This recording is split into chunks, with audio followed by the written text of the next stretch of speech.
Good evening. I'm Bruce Campbell. I'm the president of the Fort Worth Astronomical Society. I'd like to welcome all to the nice conference room.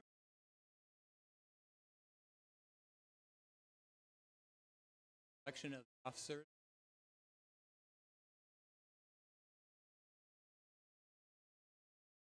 And elections will be held after our. Let's get started.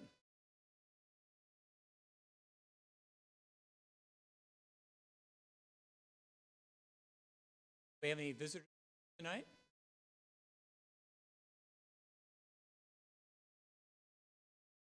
Okay. We have some new last month.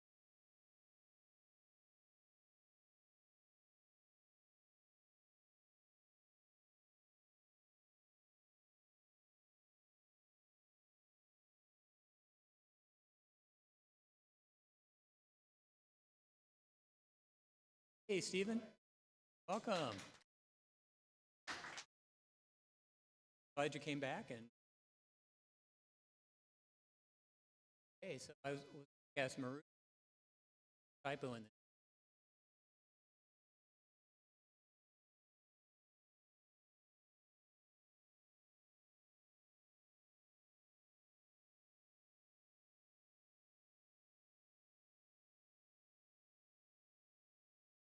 tube. FWAS was started back in a long time. Currently, we have 434 individual members, and that all fit into one of 246 members.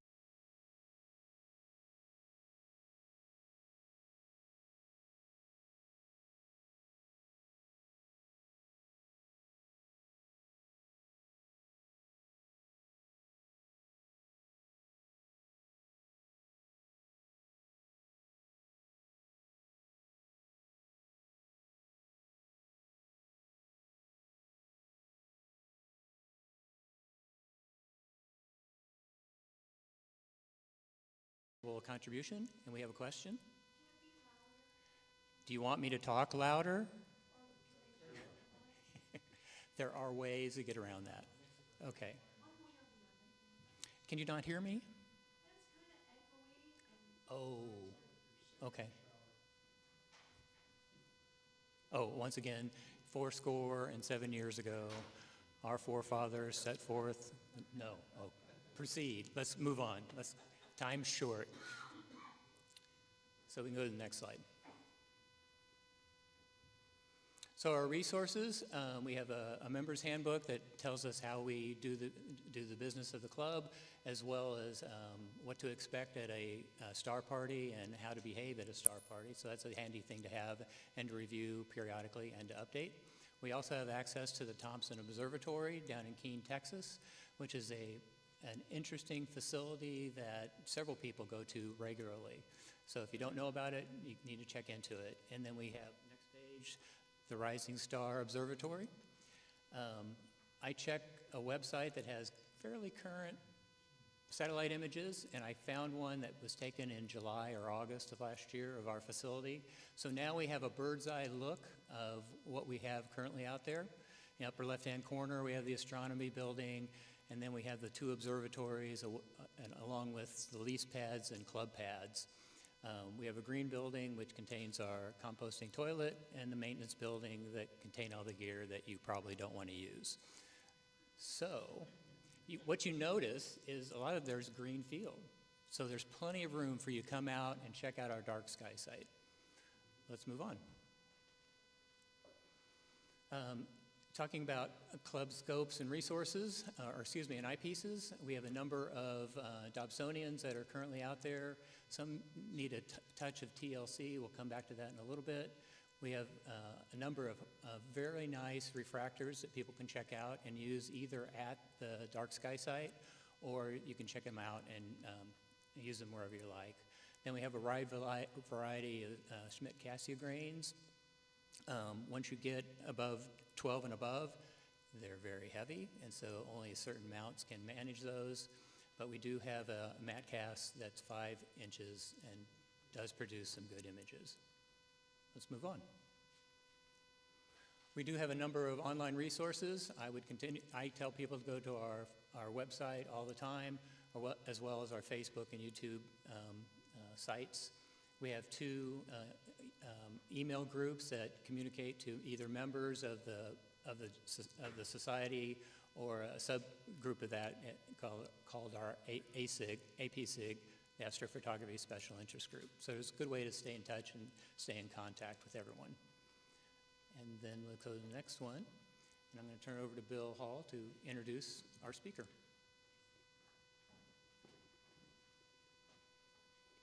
So the group used to be called International Dark Sky Association, and the Texas chapter has renamed to Dark Sky Texas. And Cindy is the board president for Dark Sky Texas, and she's going to tell us all about the battle against light pollution.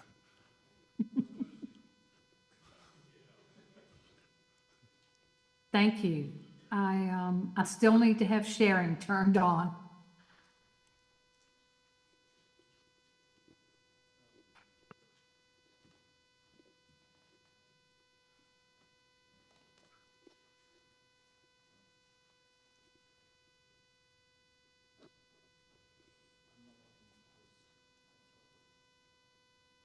Stand by.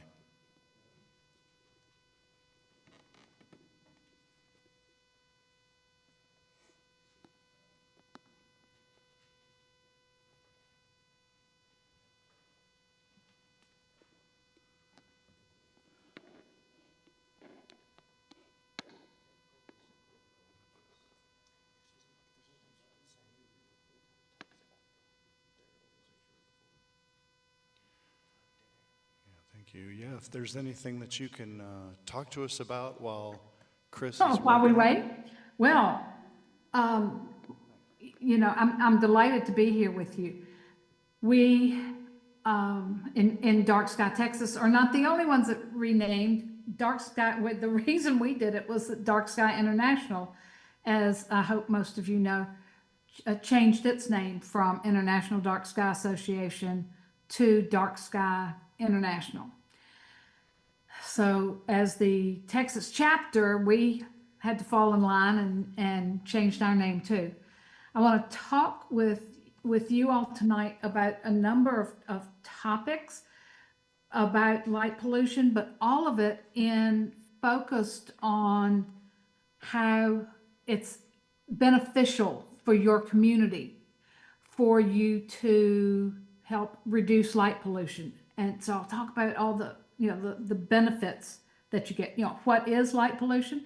I expect most of you have experienced it and are very familiar with it, but I will do a brief introduction there.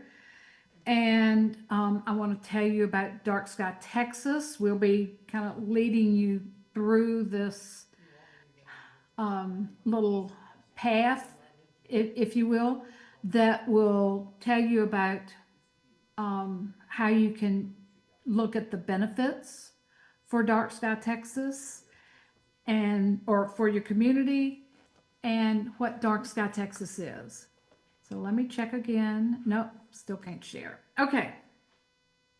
The Dark Sky Texas mission is for us to promote the use of better outdoor lighting, to restore the view of our nighttime sky, improve the safety and well-being of people, wildlife, and save energy. So those are some of the things that I'll be talking with you tonight of, that when we do that, we'll have the benefits to our community. So our motto is better lights for better nights.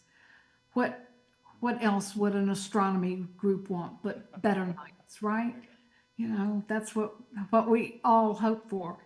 I know at my house we've been watching the weather to have some better nights in Central Texas here. My husband and I bought ourselves a new little scope, I have to admit, for our anniversary a few weeks ago. And this may be the first almost clear night we've had since then. So we want better nights, but we can get them by having a reduction in light pollution. So, what is light pollution? We've got various components of it that we can look at. We've got, glare, sky glow, light trespass, light clutter. All of those pieces go together to make up the definition of light pollution. And I want you to think about, I know you all care about it.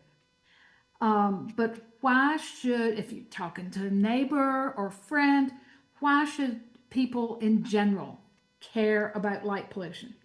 I want you to think about, you may want to even close your eyes. Think about a night where you could see just a glorious array of stars above you. Think about how your body felt. Think about, your breathing, your overall sense of well-being. Just think about that a second. Well, hopefully you noticed that you feel better when you're out under, a gorgeous sky where you can see so many parts of the universe. But before all this artificial light surrounded us, we were connected by our common view of the sky. So not only did our bodies expect to have this darkness every night and use it to help rebuild our immune systems, and we'll talk more about that later, but humans were out telling stories under the skies. We were studying it. We set up our agricultural tables based on it. There were just our literature started to form using the pieces, talking about the universe. We developed not only, the literature, but art, songs, all sorts of songs tied to the night sky.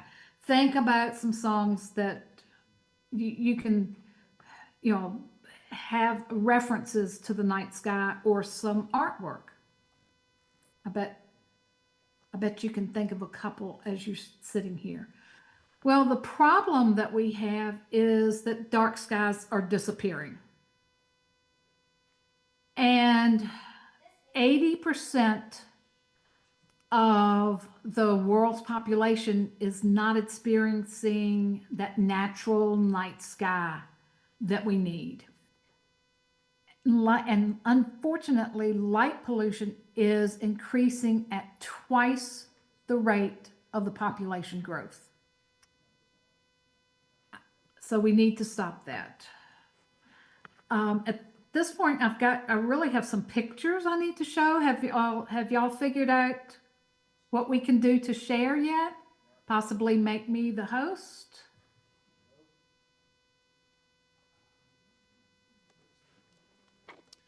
Not as of yet. We're still working on it. Okay. Would you try making me the host?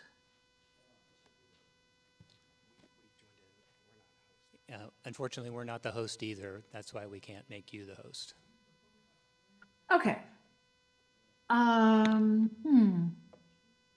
to think of other solutions, but that, because so much of what I do is based on being able to show you pictures.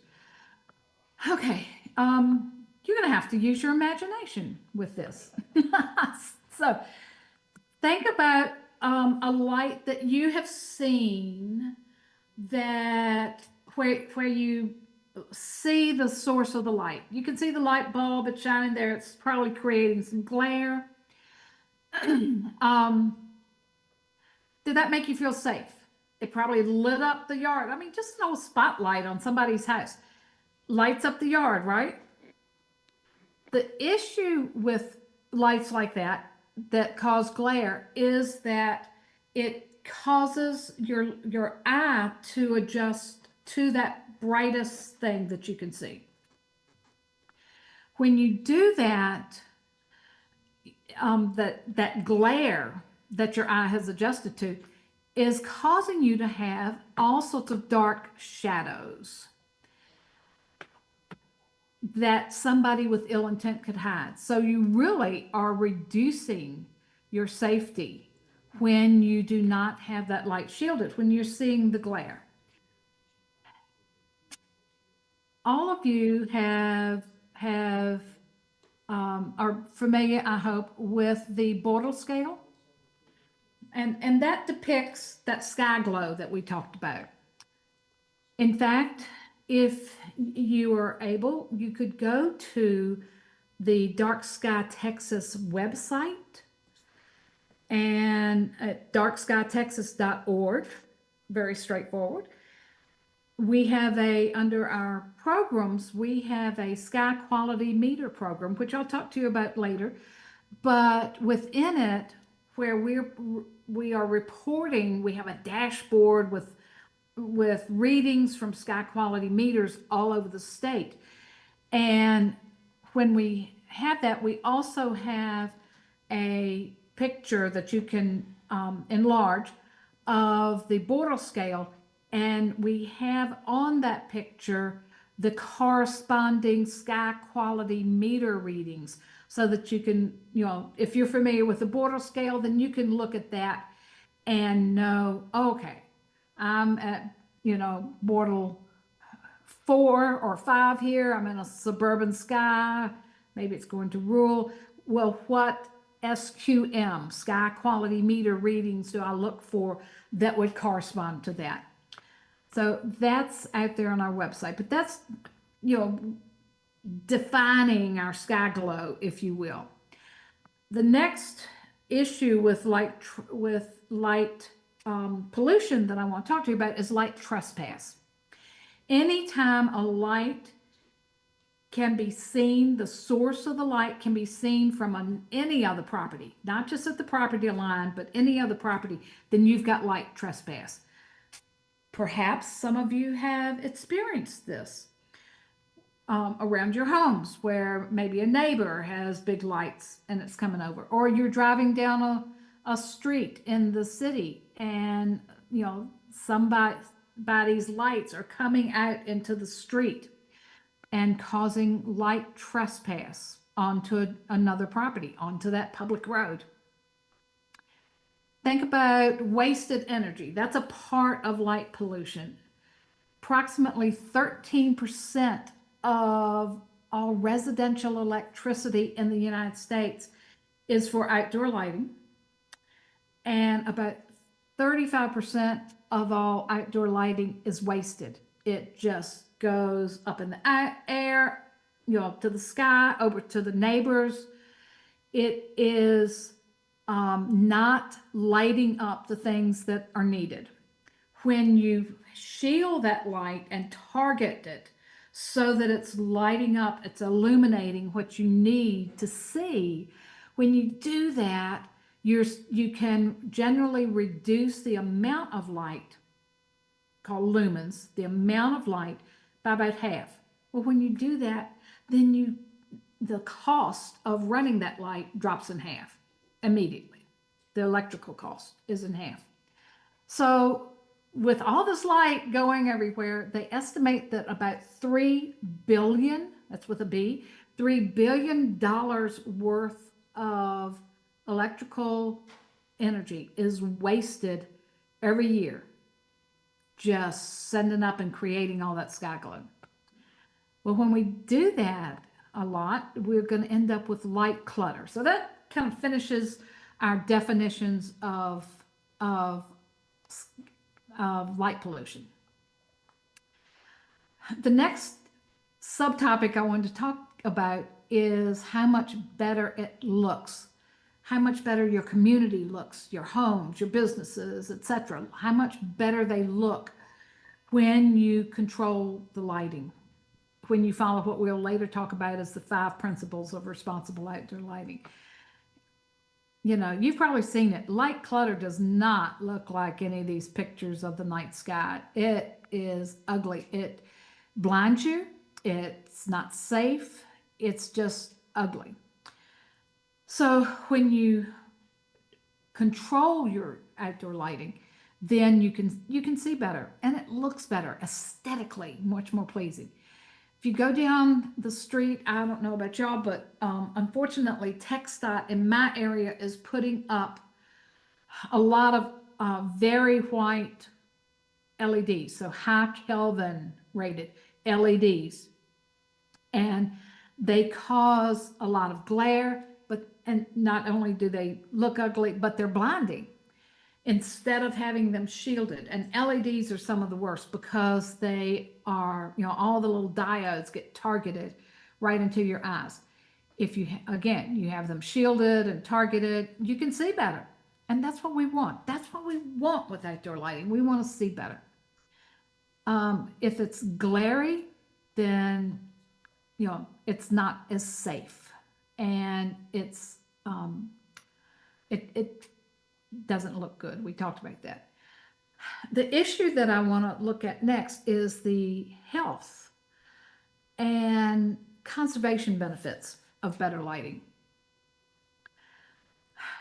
When you may not have been aware that light pollution or artificial light at night can affect human health. Research shows us that artificial light negatively affects human health. It increases risk of obesity, depression, sleep disorders, diabetes, a whole list of cancers and more. The thing that does it, that is a huge part of that issue, is light in the blue wavelength. And most people go, I don't have blue lights. What's the problem here? Well, that's when we get to put on our diffraction grading glasses that I sent up to y'all. So I'm going to wait a second here and see if y'all can,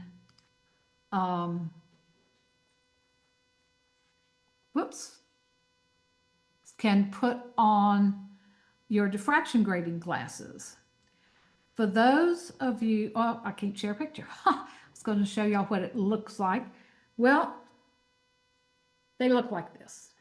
Okay.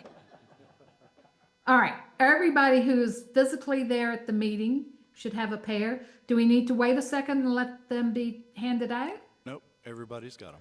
Everybody's got them. All right. This is when those of you who are there, y'all turn around and take a picture of the group, because that's fun. That's fun. They look through them. So somebody tell me, what do you see when you look at, do you have a light in there? A white looking light, a bright light? Yes. Okay, what do you see when you look at that? Spectral breakdown. You do. You see that full spectrum of light. And when we do this at an outreach table with younger people or people who aren't familiar with that, they go, oh, wow, I see rainbows. Exactly. It's a great way to engage people at an outreach table, is to show them this. All right, so you're seeing that full spectrum of light.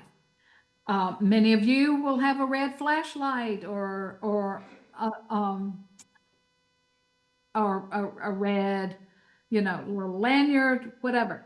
If you look at that with these glasses, do you know what you'll see? Yeah, we've got a timer up on our wall that's red, and it's just red. It's just red. Now, I did that with a light that I picked up at a local hardware store. A friend of mine accidentally broke my red demo light, and I grabbed one on the way to a talk. We turned on that light, and we went, whoa. So you have to be careful, especially with LEDs. We turned on that light, and that little red bulb was creating our entire spectrum of light. So those of you who are in charge of getting the lights for your star parties, etc., you probably know this, but you have to be very careful with what lights you get. Same thing about getting lights for around your home or business. So you'd see just red. If you picked up your phone and turned on the light on that and looked at it, you would see not only that full spectrum of light, the rainbow, but you would see a very strong amount of light in the blue wavelength. That's one of the reasons that our lights, our phones, and computers, our electronics cause so many issues with our health, because that light in the blue wavelength stops us from producing melatonin. Melatonin not only helps us sleep at night, you've heard that, but it also, when it's in our body at the level it should be during natural darkness, it stops the growth of most cancer cells. It helps rebuild our immune system. There are, just a number of things it does. I had a researcher out of the UT San Antonio talk about how it affects every cell in your body. Every cell in your body knows what time of day it is because of the quality of light. So we need natural light during the daytime. We need that blue light in the daytime, but we don't once it starts getting dark. Every day, our circadian rhythm is reset. So it's very important for our health, and not just our health, but the health of almost every living thing on this planet. So it's kind of fun to look at the spectrum of light for different types of light. One light that I would have shown you tonight is it's a bug light. Y'all remember those? They're kind of old-fashioned, but it's just a yellow light. You look at that and you'll see, a little yellow and green. That's it. When you take out that blue spectrum, it's much healthier for every living thing on this planet. And the issue that you might want to talk about with your local people that are putting up street lights, etc., is that all that white light is bad for our health. The warmer the light, the more yellow it is. When you can get rid of as much of that blue light, that blue wavelength as possible, then you are protecting your health. So I know that personally, my husband and I have bug lights as one of the options in our bedroom and bathroom, so that as it gets dark, we choose to just use those lights at night and not the whiter lights that have that light in the blue wavelength. If you get up in the night, and I'm sure none of you have done this, go to the refrigerator and open that door, 3 to 5 seconds and you've stopped your melatonin production. So be careful of that because it doesn't start back when you close the door and get back in the dark. It goes back to the level it was at dusk and just starts to build again. So you won't get it at the level that's really improving your health again if you stop it in the middle of the night. You need that whole night's worth of darkness. So any questions about what it's doing to your sleep or? Yeah. So in the middle of the night, waking up, hard to go back to sleep, pull out the phone, probably a big no-no, huh? Exactly. Yeah. That'll do a good job of keeping you awake longer. Yeah, it's going to kill your production of melatonin. Exactly. Yeah, I know it. Boy, it's tempting, isn't it? Man, reach over there. Oh yeah, let's see what time it is. Or storm's coming through. Okay, I admit, I love looking at the radar when a storm's coming through, see what's going on. But boy, it'll ruin your melatonin production. I have Absolutely. a question about that as well. Hi, this is Christian. You were talking about light trespass earlier, and we have a gas station at the end of the block and across the street that just mounted lights that are flush mounted against the side of the building, facing straight out, and it's just terrible. And it shines right on into one of our windows through the house. So, yeah, there's no getting used to nightlight there. Is there? No. Is there any, would that destroy your melatonin? Is that what you're talking about? As well as light trespass, obviously? Oh yeah, light trespass and destroying your melatonin. So it's bad for your sleep. And you may be able to talk to them I don't know which company it is. I know that we have been very successful with a few of the service station companies. We really, and I'll talk about this later, but we really want to raise enough funds that we can have a small staff that can work on statewide issues that would be like going and working with some of these gas stations, get them to across the board as they replace lights to do better lighting. We've got quite a number in areas where we have ordinances in place, but you know, to be able to go to the head company, you know, of the company office and say, look, statewide, this is why you want to do it, and it'll save you money. But we are volunteers. We need staff that can do that. Yeah. The other thing, and we'll go ahead and talk about this now, is that we've got a project to collect information on instances of light trespass, invasive lighting. On our website, under projects, we've got invasive lighting. You know, it's a pull-down menu. You go there, you can submit one photograph and information, generic information will be posted on the website. We will keep your name, email, etc., private. We would like a little description of what's going on. We're going to ask whether how far it is from, say, your home or the place that it's trespassing onto. We'll ask what county it's in, and we will whether it's commercial, private, or commercial, public, or residential light that's doing the trespassing. And those 3 items of information we'll put on the website, but we'll keep this database. And the purpose of that database is that we want to work with state legislators to take them we're hoping to have a massive database and take this information, not with people's names on it, but with the county, with the picture, with generally what's going on, and say, look at the volume of issues that we've gathered, or instances of this issue. We want to talk with you about how to solve this. We've got some ideas. We want to listen to you. Let's work together and solve this. That's our reason for putting together that database. So sounds like you've got a candidate to submit.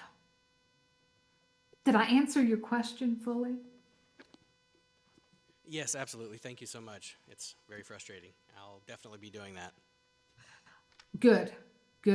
And yes. Okay, so that's what we do with the glasses. We use them in outreach to show people what we're talking about when we say blue light, because you guys are knowledgeable about that spectrum of light, but a lot of people aren't. It's also fun to be able to actually look at it and see those. So, okay, we can put yes. I have a question. How many miles do you have to be from say a metro area before you get away from the light effects? It depends on the metro area. I hate to give you this bad news, but I know I've been in Fort Davis and or out at McDonald Observatory and been able to see the sky glow of El Paso, and I think that's about 200 miles away. The problem is when light is directed outward, just about 15 degrees above and below the horizontal, it tends to catch in the particles of air. It just goes on and on and on. I mean, think about it. We get light from the sun. How far can light go? It's just amazing how far light can go. I've read 250 miles. Okay. That's what I've read. Okay, I hadn't read that. Yeah. Must be, I mean, it probably is dependent on the amount of light too. And how high it is mounted, you know, how high it is above the topography 250 miles, 300 miles from it. If it's up on a mountain somewhere, you know, you'll be able to see it further, I would think. You know, big spotlight. Okay, let's move on to talking about the conservation benefits of better lighting. Because, you know, almost every living thing expects that cycle, daily cycle of, you know, natural light during the day, natural darkness at night. It's not only a daily cycle, but we have annual cycles. Just like we have right now, we've got a lot of daylight every day. You know, before you can pull out your telescope and look at the stars, it's got to be pretty late at night, right? At this point in time. All the living things on this planet are tuned to not only that daily cycle, but what happens during the year. How many minutes of daylight they have, how many minutes of darkness. When it changes, when it, you know, you drop a minute of daylight and get a little bit more darkness, it may trigger hormones in those animals or changes in chemistry of the plants. Do you know when the plants actually stop producing chlorophyll to get ready for the fall colors? Summer solstice. That change from most of the day being light to, you know, suddenly, you know, you drop it a minute or two, that chlorophyll drops, and it takes, you know, a little time for it to affect the tree, but, you know, we don't really see it until fall. So many things are going on chemically in our bodies, in you know, the plants out there, and in the animals. One of the effects of light pollution on wildlife is the navigation and migration. Hopefully you've heard of the Lights Out program. Talks about the migration of birds. They aren't the only ones that have to navigate and move around. Almost all living things do. You know, some stay pretty close at home, but even, can you imagine this? Even dung beetles use the light from the Milky Way to navigate.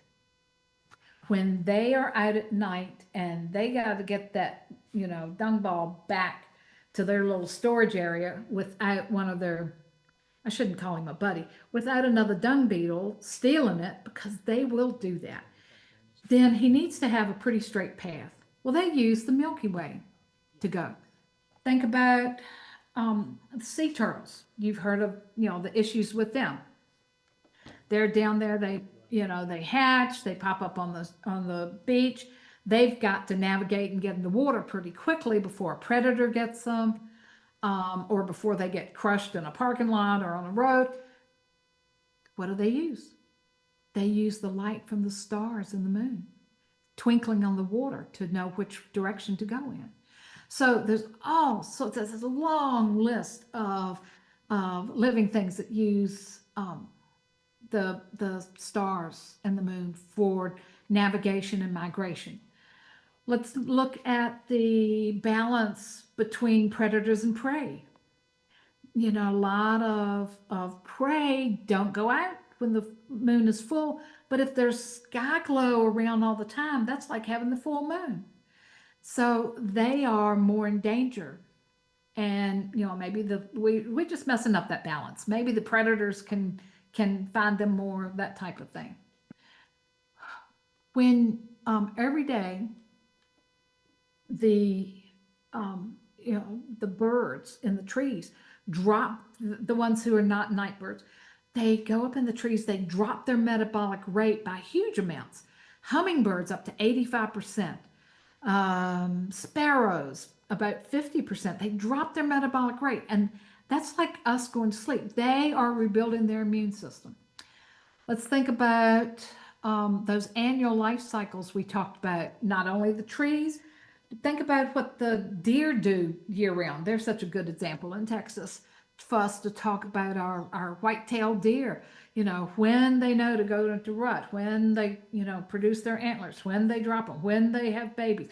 All of this is dependent on the amount of daylight versus the amount of darkness, that balance. One more wildlife that I want to mention are the fireflies. I don't know about y'all, but you've probably seen a tremendous drop in fireflies. In North America alone, there are like over 160 different species of fireflies. Every one of them has a different blink. And those blinks are what they use to find a mate. So if there's so much artificial light around that they can't see another firefly blinking, they can't find a mate. That's one of the main reasons that we just don't see as many fireflies anymore. So we think about, what if we really became aware of what's going on, kind of woke up and realized that all the conservation planning of the last 30, 40 years really is only telling the daytime story. And we've got to look at that nighttime story too. Okay, let's talk about another topic of how it's good for your community. And that is because we can have economic benefits. One of the economic benefits is that you can have, say, pollinator gardens or moon gardens that attract tourists at night, because there are more pollinators out at night than in the daytime. Of course, we talked about light pollution wasting energy already, so we could save money that way. You've got, when you have low level lighting that lets you see better, it's not so glary, again, you're going to save more money. You also can have economic benefits through astrotourism, and that's not, just one focus. That's not just having star parties, which are great, but that's not the only thing we can do. When we have astrotourism, we can build up this kind of infrastructure for them, because people who come for programs at night spend more money in an area as tourists. They stay longer. I bet some of you have gone places to do things at night to look at the stars or other programs at night. When you do, you stay a few nights to make sure that you can get that done. Of course, astronomy, yay, astronomy is a big thing that you need that can draw tourists. Programmed events, tourists who come for nighttime programs, who, whether you're telling stories under the stars or telling about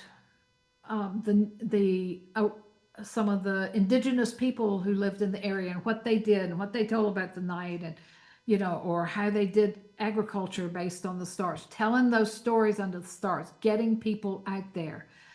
Night sky photography, draws a lot of people to an area. Or just having hikes at night. I know in some areas they're putting up the amber lighting on trails. It's beautiful. It's comfortable. You can see better. It doesn't disrupt the darkness. Great thing to do, and a good economic interest, or thing for the community that will bring tourists there. So how do we fix all this? How do we get rid of this light pollution? We have 5 principles of responsible outdoor lighting that we have, our Dark Sky International has agreed upon with the Illuminating Engineering Society. And that group is the group of professional lighting designers all over the United States and elsewhere. But first thing, you always ask, and these go in order. First thing, is the light useful? Why do we have this light? We want to have lights to help humans see better. If humans aren't there to use it, it's no good, and it will not run criminals away. So it needs to be useful. It needs to be targeted. We talked about shielding it so that you don't see the source of the light. You do not want to see the light bulb or the diode. You don't want to see the source of the light. You want to see that illumination so that you can see better to do whatever your task is. Even if the task is walking, enjoying the outside, whatever. Target it. Have it at the lowest level of light that you can for the task. If you have it brighter, you can't see beyond it very well. So the way the human eye works, you need it at night, you need that light lower. The next thing is to control it. Have a switch, you can turn it off, have a timer, have a motion detector, turn it off when a person is not there to use it. And the very last thing, number 5, you can actually demo with our glasses that we looked at, has that warm colored. You want those warmer colors lights and not the bright, and I shouldn't just call them bright, but the whiter ones that have that light in the blue wavelength. So those are the things you can do to actually see better, to make places look better, save money, all sorts of win-wins. Any questions about that before we move on to some of the programs of Dark Sky Texas? Okay. No, stand by. We've got one question. Okay.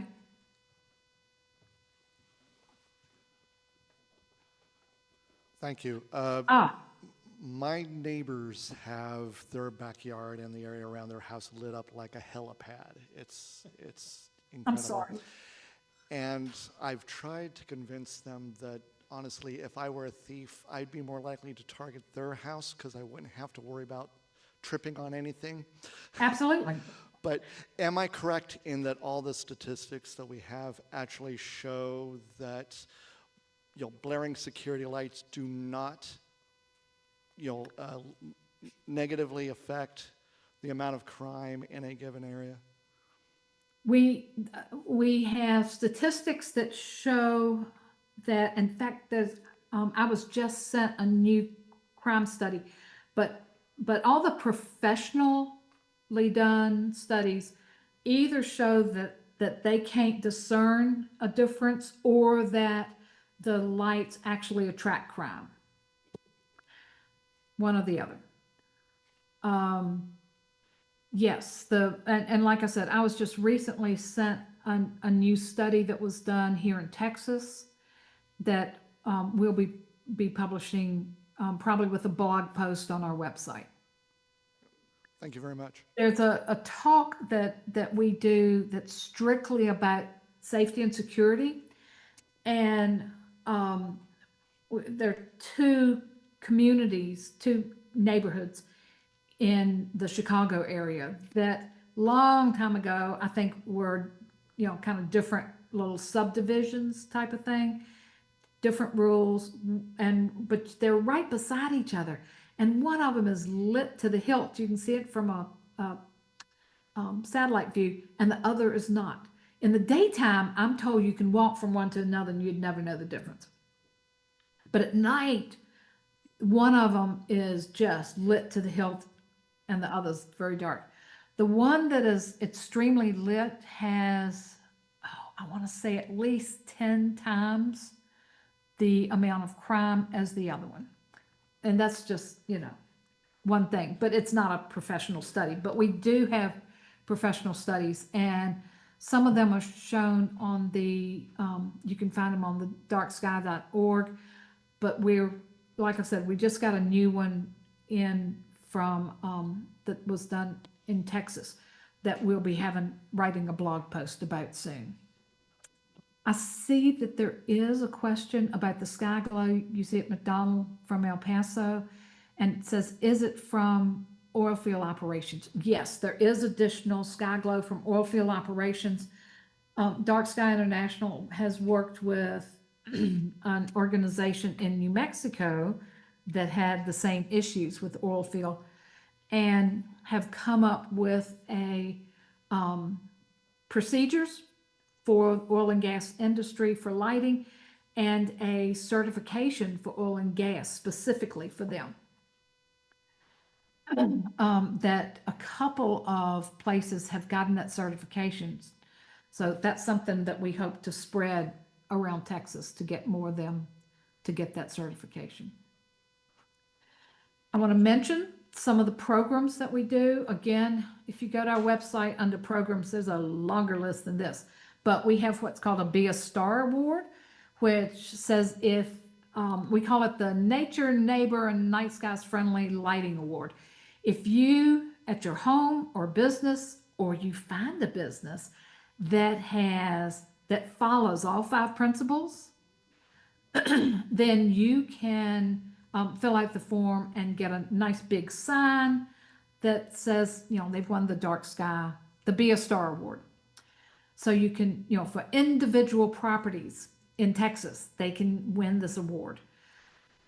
And it's great. I know a number of communities each year pick out, 5 to 10 businesses or commercial type properties that follow the 5 principles, and they'll actually buy them the sign, which we just charge what it costs us to print them. But they'll do a little ceremony, present them the sign, get some publicity in the paper. So it's all, positive publicity and pointing out good lighting, which is good for people. Another project that we have is the Sky Quality Meter project. We are taking in sky quality meter data from quite a number of SQMs, some of them handheld, but most of what we've got are people with continuous read sky quality meters. We've put that information out on a dashboard, and so you can go there and look at that, or that may be something you want to, your club might want to participate in. Of course, we help a lot of places become dark sky places. We have an immense amount of advocate resources on the website, and we have an initiative called the BOLD Initiative, Better Outdoor Lighting Decisions Initiative, where we're working with businesses and or nonprofits. We are in the process of finalizing all our details with Bat Conservation International for them to be our first BOLD partner. So with all of that, we can do a lot together, and we would love for you to partner with us or join us individually and participate in some of these programs. I want to let you guys know, and some of you may already be aware of this, but Argyle, anybody close to Argyle? You don't even have to be too close, but Argyle is starting the process to become an international dark sky place. Now, when you think about a community, it will never have the sky that we have, in West Texas or up at Three Rivers. I bet a lot of you have been to Three Rivers campus. And but the reason that these places, these communities get recognized is that they have a different set of requirements to be an international dark sky community than does an international dark sky park. So a community, has to have a good ordinance. They have to enforce it well. They have to have buy-in within the community. So they need people that will write letters of support. They need somebody to help them gather those letters of support, for people to do small speaking engagements, maybe to the Lions Club or Rotary or other, groups within the community, maybe HOAs, if there are any there, to talk to them and help them to understand what this is about, and that dark sky lighting does not mean dark ground. That dark sky lighting means that we'll have better lighting that's controlled, that doesn't blind us, that doesn't waste money, that doesn't look ugly. So, so the fact that Argyle is working on it and needs some help with some people volunteering there would be, is, I think, should be of interest to those of you who are not that far away. I mean, even those of us who are pretty far away are willing to help with teaching people how to do lighting inspections or answering questions, that type of thing. But boots on the ground close by to do outreach, to maybe be a speaker in not only Argyle, but in that general area, you know, in your area, in Fort Worth, etc. Other things that you could do to help with Dark Sky Texas, to you know, organize some of our outdoor online programs to educate people around the state, to educate our members, you know, be able to line up a speaker and write a little blurb about what they're going to do and get a picture and get it, you know, into the newsletter, that type of thing. Cindy, Yes. this is Gene Bell. I live in Argyle, and so this is very interesting. Is Good. there a place that I can get some information to participate in that program? Yes. Two of our members have been helping them, but I also have, and let me see, I think I have that open here. I have the contact in Argyle to help with that is Harrison Wicks. He's the Director of Community Development. You want his phone number? That would be great. 940-464-7237. — 7237. Okay. Right. Do you want his email? I have way too much information. No. Well, yeah, that'd be great. H as in Harrison, Wicks, WICKS, at Argyle, ARGYLETX.com. Thank you so much. Yeah, thank you. No, I love it because you can jump in there. I might get you to shoot an email to Karen at darkskytexas.org and to, you know, same email to Gordon, GORDON at darkskytexas.org. And because they've been helping them, been working with them, and you could tell them, hey, I'm raising my hand. I want to help Argyle. All right, will do. Yeah. Yeah, no, that's cool. I was hoping we'd get some people interested in helping with that tonight. Hello, Cindy. Yes. Can I ask a question? Of course. My name is Fred. I spent some time in Arizona the last couple of years, and they're pretty good about dark sky. Yes. An older community that I drove through, it looked to me like they had streetlights that were from the 70s or 80s.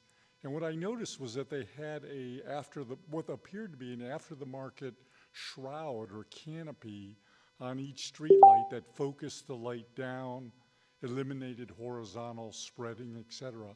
Have you heard of such mechanisms as that? Oh, absolutely. Yes. It's called a 360-degree shield.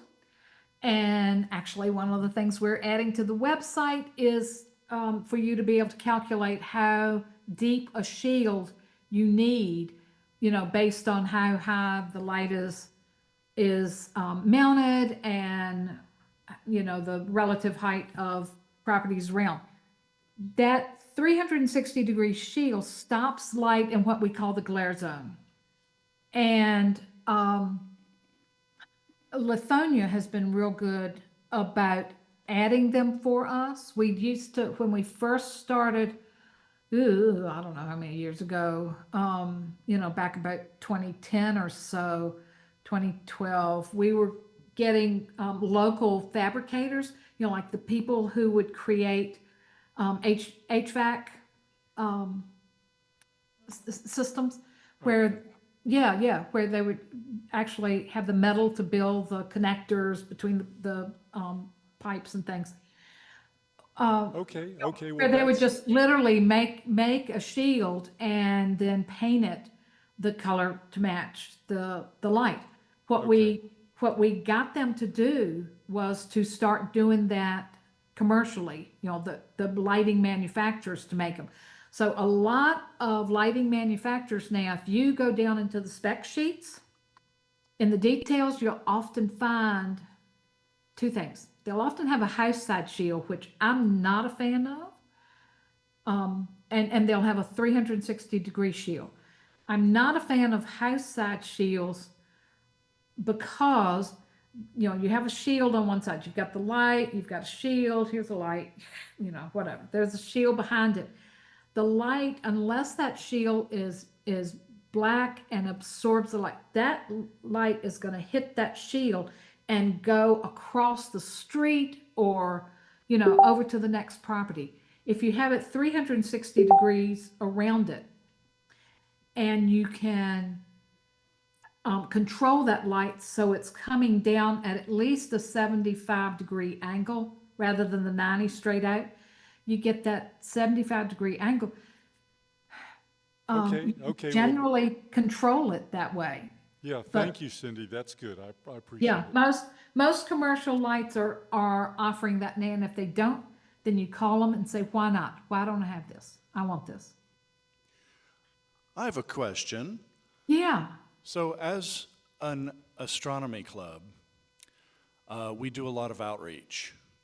And I'm wondering if Dark Sky Texas has outreach materials like posters or educational material, things that, what we've got are posters that we put on easels, things that people can come up and read and learn from. we do. We have a lot of outreach materials. So we have a what we call our best practices, and our best practices call for us to have things for people to do or to read, and QR codes to direct them to the website, that type of thing. And then after a conversation, possibly give them a paper about something or a card with information on it. But yeah, we have all of that put together in a plastic bucket with a good lid, so that all of our outreach coordinators, so if one of you guys wanted to be an outreach coordinator, for and add Dark Sky Texas information, we would be delighted to partner with you and provide that all of those materials to let you set up a second table or add it to, because we've got a lot, but or add it to your table so that you add it to the outreach you do. We also train people to be speakers. We've got great presentations that have detailed notes on them that could, we can help you understand enough that you are very comfortable answering questions about things.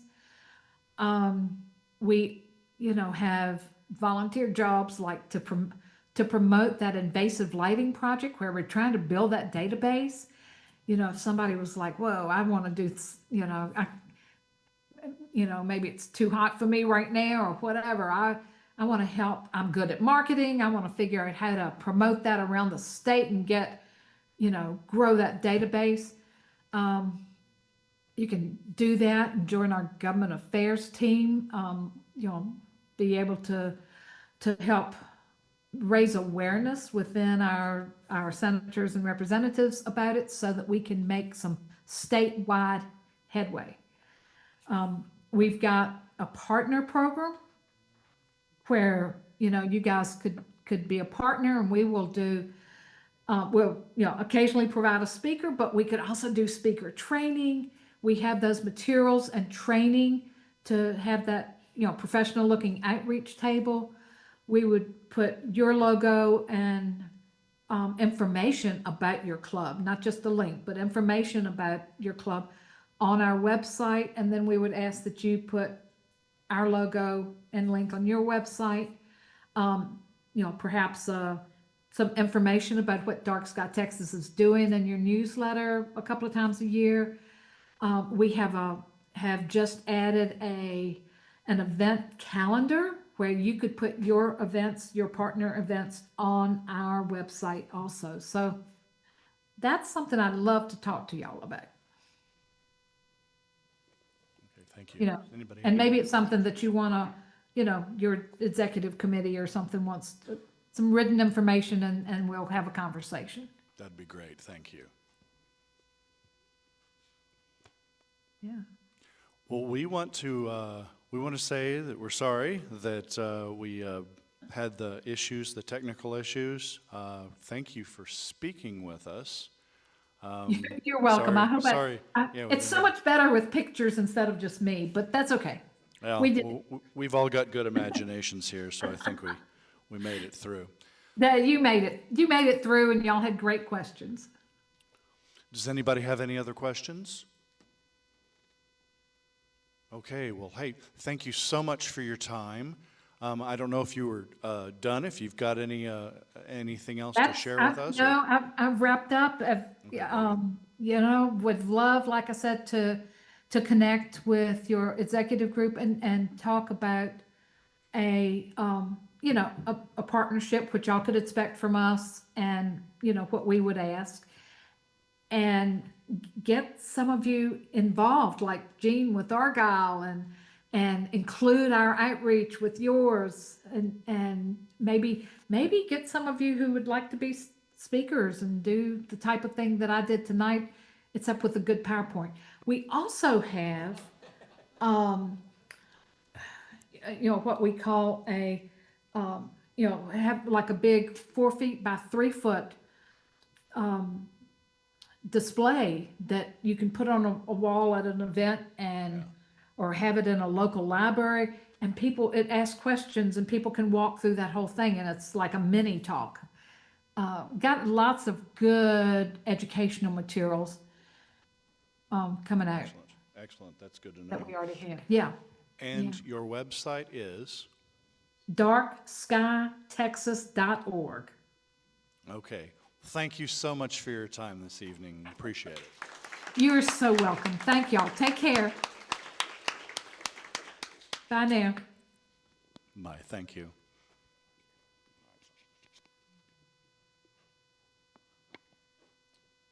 Great. So I think we're at the time where we take a break. So it's essentially 8:09. Let's reconvene at 9:20. Oh my gosh. 8:20. We're not going to dinner. Are we taking a nap?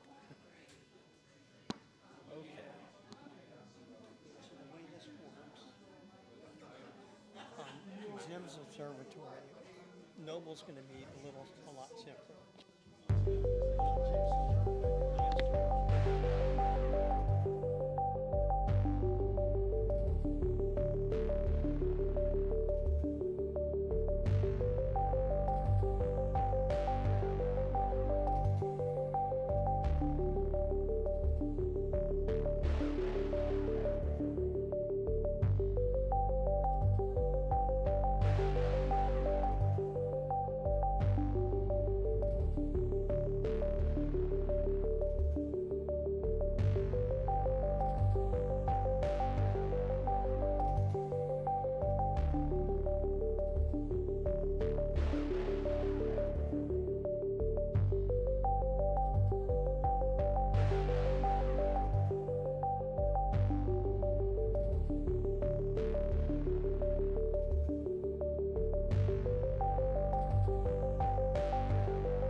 So the first winner of tonight's lottery, it's 4806534.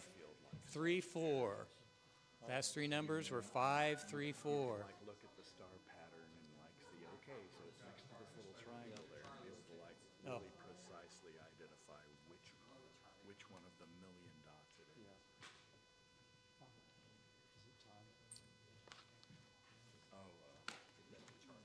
Okay, he now has a book for his coffee table. Very good. The next number is 4806581. Last three numbers, 581. All right.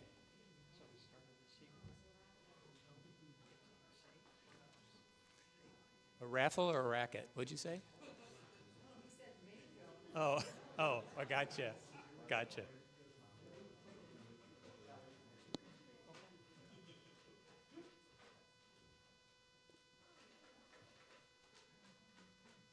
Thank you.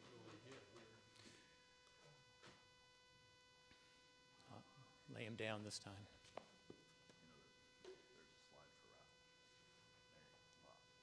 Patrick Moore, stargazing without a telescope. They call that a hobby. That's great. The universe.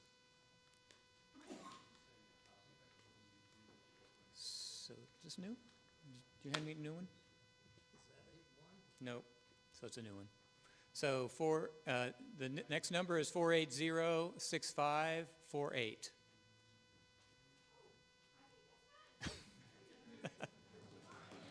Okay, I see a problem with all the winners are over here. We need to get winners on this side.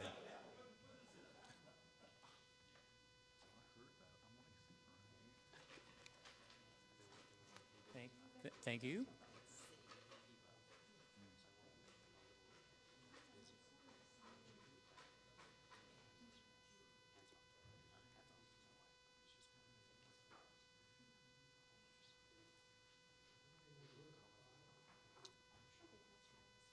Let's do six. Let's do six. Let's do six. Okay, the next number, 4806527.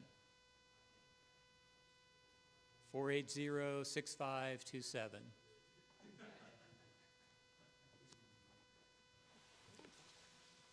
Let's push the books this way.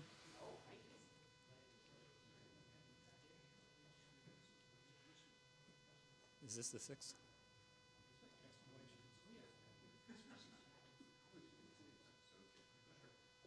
There you go. The next and last number is 4806565. Last three digits, 565.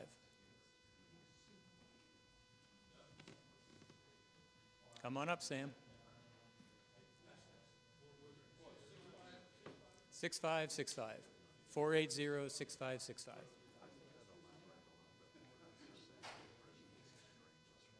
Thanks everyone for playing.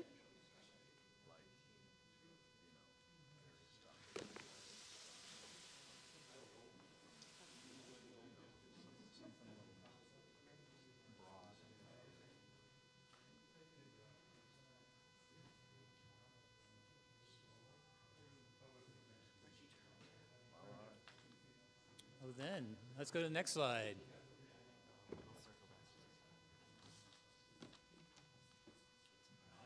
That's right. All right. Space things in the sky this month, right here, or outside. Not here, but outside. You want to go outside for this stuff.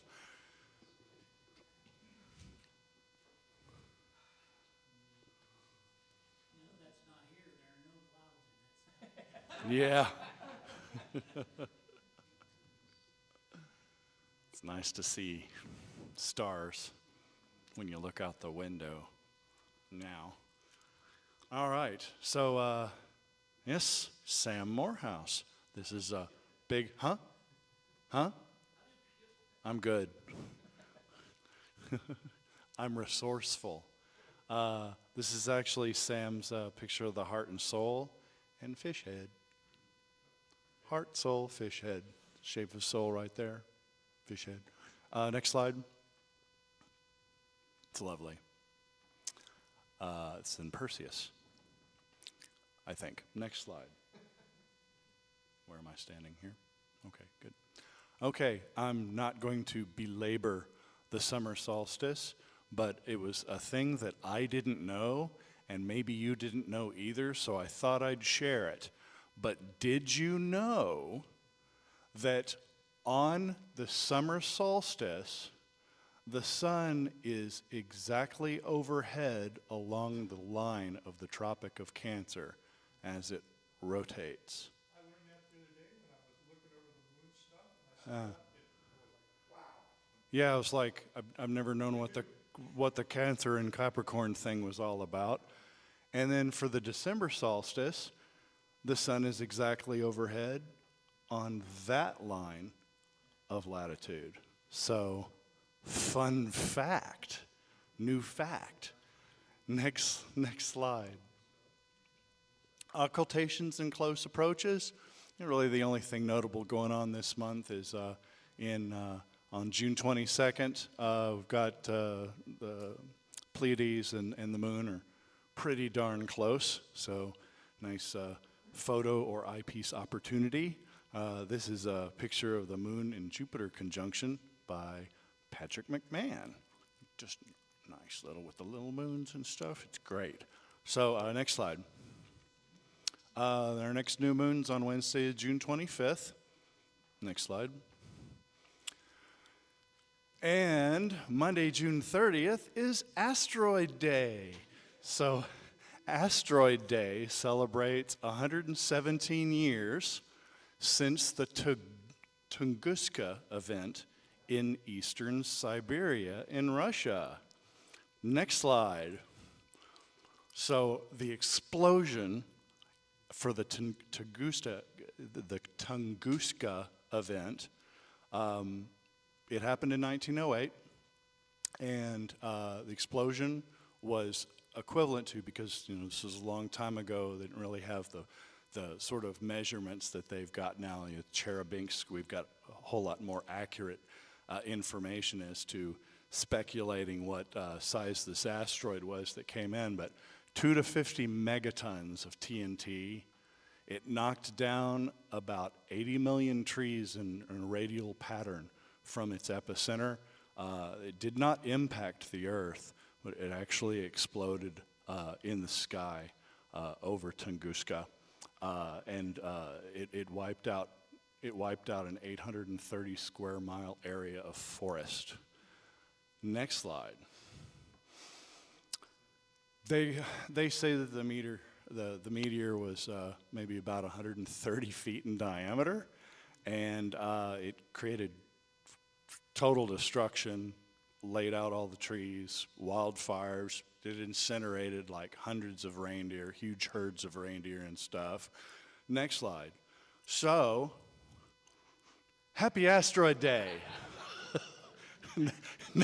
Next slide. Titan shadow transits. So now that Saturn is past solar conjunction, which means that it's not behind the sun anymore, it's coming out. We're still, and I think until November, that we're able to catch Titan's shadow on the disk of Saturn. And so that this only happens during the spring and autumn on Saturn, which is every 14 and a half years or so.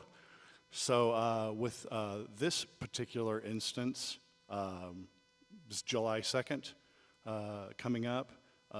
You see it's not so close to dawn anymore. So since we're getting further and further, since Saturn is getting further and further away from the sun in our line of sight, we'll start seeing these things move earlier and earlier into the night. So pretty cool photo opportunity there. This one, interestingly, I found this online. This is taken by this guy who lives in Waxahachie, Texas. So don't know who he is. Don't think he's with the club, but he's here, and he took a picture of this. Next slide. Mercury in the evening. So it's at greatest eastern elongation on the July 4th, at about 59% illumination. It's going to be about 20, almost 26 degrees over the horizon at sunset. So next slide. We got a full moon. The next full moon, the July full moon is Thursday, July 10th. This is another fine Robert Cargill moon picture here. Next slide. And the constellation that I'm going to feature today is Ophiuchus. Ophiuchus. Ophiuchus. It is, it's one of the original 48 Greek constellations that was cataloged by Ptolemy. It's got 7 stars with known planets. It's got 7 Messier objects. It is a former zodiac sign. And it's got 13 formally named stars, including one called Beiki U. Next slide. Beiki U means, in Marshall Islands language, spondylus muscle, here it is, take it. That is the literal name of the star. Fun fact. Next slide. So I gotta share these things. All right, so Zeta Ophiuchi is, it's suspected to actually be a companion of a star that went supernova. It is actually moving through space pretty quickly, and in infrared, it's right there, next slide here, in infrared, it's creating this awesome bow shock here. And you know, of course, that's also revealing the direction of its motion. The star itself is about 8 times the radius of our sun. And to put a little perspective in here, our sun rotates at 25 days. Its day is 25 days, so it takes 25 days for the thing to rotate once. This star, at 8 times the size, 8 times the radius of the sun, it takes 1 day. So it is really close to that point where it would just spin itself out of existence if it were to spin any faster. Next slide. Then there's Barnard's star. So aside from Proxima Centauri and its 2 mates, Alpha and I guess Beta Centauri, Barnard's star is the 4th closest star to us. It's got the highest proper motion of any star in the sky. Okay, so that means that from our view, it is moving across the sky faster than any other stellar object in our sky. And that guy is right there. Next slide. This is actually over time. When we're talking about once a year here, you can see what sort of motion is happening here. You really actually pick this sort of motion up over a single year. Next slide. RS Ophiuchi. So this is a star system that has it has a recurring nova. So it is it's actually quite similar to the one that's what is it, the T Corona Borealis. It's normally about 12.5 in magnitude, and at eruption it peaks at an average of about magnitude 5. It's not quite as regular as T Corona Borealis, because you've got some observations here that really gives an average of 15 years, but it's really not regular. And that's it right there at its peak, as it was in 2006. Next slide. Messier 9. So one thing I want to say about Ophiuchus. So Ophiuchus is right here, Sagittarius is down here. We're obviously, I mean, just looking at the map, we're obviously looking at something towards the center of our galaxy. So there's tons of goodies in here. This is Messier 9. It's actually one of the closest globular clusters to the center of the Milky Way. And it's interesting because the proximity to the core of the Milky Way, because of the density and the gravity of the core of the Milky Way, it actually has taken the globular cluster out of. Oh no, I'm just fiddling. Yeah, thanks though. It has actually taken the globular cluster out of round, so it's got a bit of a disturbed shape to it. Next slide. Our very own Christopher Ashford takes a lot of pictures of star clusters or globular clusters, so he's got a lot of them in here. And I will say that there are a lot of globular clusters in Ophiuchus. And, when I started putting this together, I was like, okay, yawn. I mean, it's like, okay, one globular cluster looks like the next. But as I dug deeper, what I identified was that really every globular cluster that's in at least this presentation tells its own story. So it's not just like another globular cluster. There are bits and pieces to every globular cluster that really has, gives its own set of facts. So Messier 10, right here, right in the middle. It's a little further away from the Milky Way center. It's actually quick, relatively speaking, considering the fact that our solar system orbits, makes one orbit around the Milky Way galaxy every like 225 to 250 million years. This one actually orbits in about 140 million years, so it's quite a bit closer. The ones that are actually close to the galactic core are gonna obviously have shorter orbits. Next slide. This is a really cool shot. This is Matt Reed's capture of Messier 10, and this is Comet 2017 K2, Pan-STARRS right here. So pretty cool little capture with our globular. Next slide. Messier 12.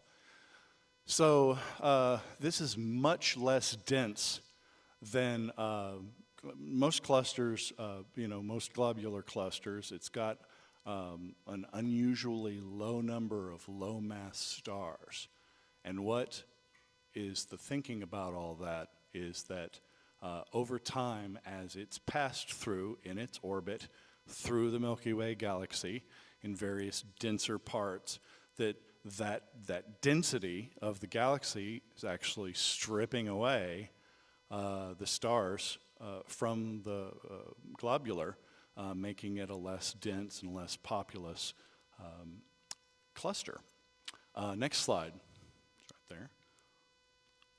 Another Christopher Ashford capture. Next slide. Messier 14. So this one's interesting. This one's got a nova in it, and it was captured in 1938, but they didn't discover the nova until those plates got studied in 1964. So the interesting thing is that globular clusters, they don't really have a lot of novas. It is a rarity because the density of globular clusters, basically all the stars that close together basically disrupts binary stars. So what's required of a nova is, of course, to be sucking off of its companion, sucking the gas off of its companion so that it's creating enough mass to be able to reignite. And if you've got that many, it's a dense cluster, you got that many stars that close together, you're really disrupting binary stars and multiple star systems. So that's kind of one of the things that makes this actually a rarity to have a nova in a globular. Next slide. Messier 19. This one's only 6,500 light years from Milky Way's center, and it's disrupted as well. The disruption of its size to take it out of the shape of spherical. Actually, it's one of the more oblate clusters that's known to us in the Milky Way galaxy. Next slide. Messier 62, I told you, it's a parade of globular clusters. So this one's a cool one. This globular hosts the first black hole discovered in a globular. It's also one of the most massive and luminous globulars in the Milky Way. It is closer still than the last one, 5,500 light years from the galactic core, and it's a little wonky because of that whole disruption thing. Yeah, first black hole discovered in a globular was here. Next slide. Messier 107. This is one of the 4 objects to be added to Messier's catalog posthumously. It was done by Helen Sawyer Hogg in honor of the discoveries of Pierre McCain, who was a colleague of Messier's when all that was going down. There's 107. Next slide. And this happens to be the only globular of that last 4. So next slide. No more globulars, sorry. Bernard 68. So this is, if you've heard of the Bernard catalog, this is one of 349 objects. Edward Bernard cataloged dark nebulae, and this is one of them. It is right here, down here. Next slide. You might have seen this picture before. It is a dark cloud. I think what makes this probably the most interesting thing is the fact that they're in our line of sight to this dark nebulae, there are no stars in the way. So it's just this creepy dark space. But as I will remind you from our lesson when I was talking about Boötis, I think last year, next slide,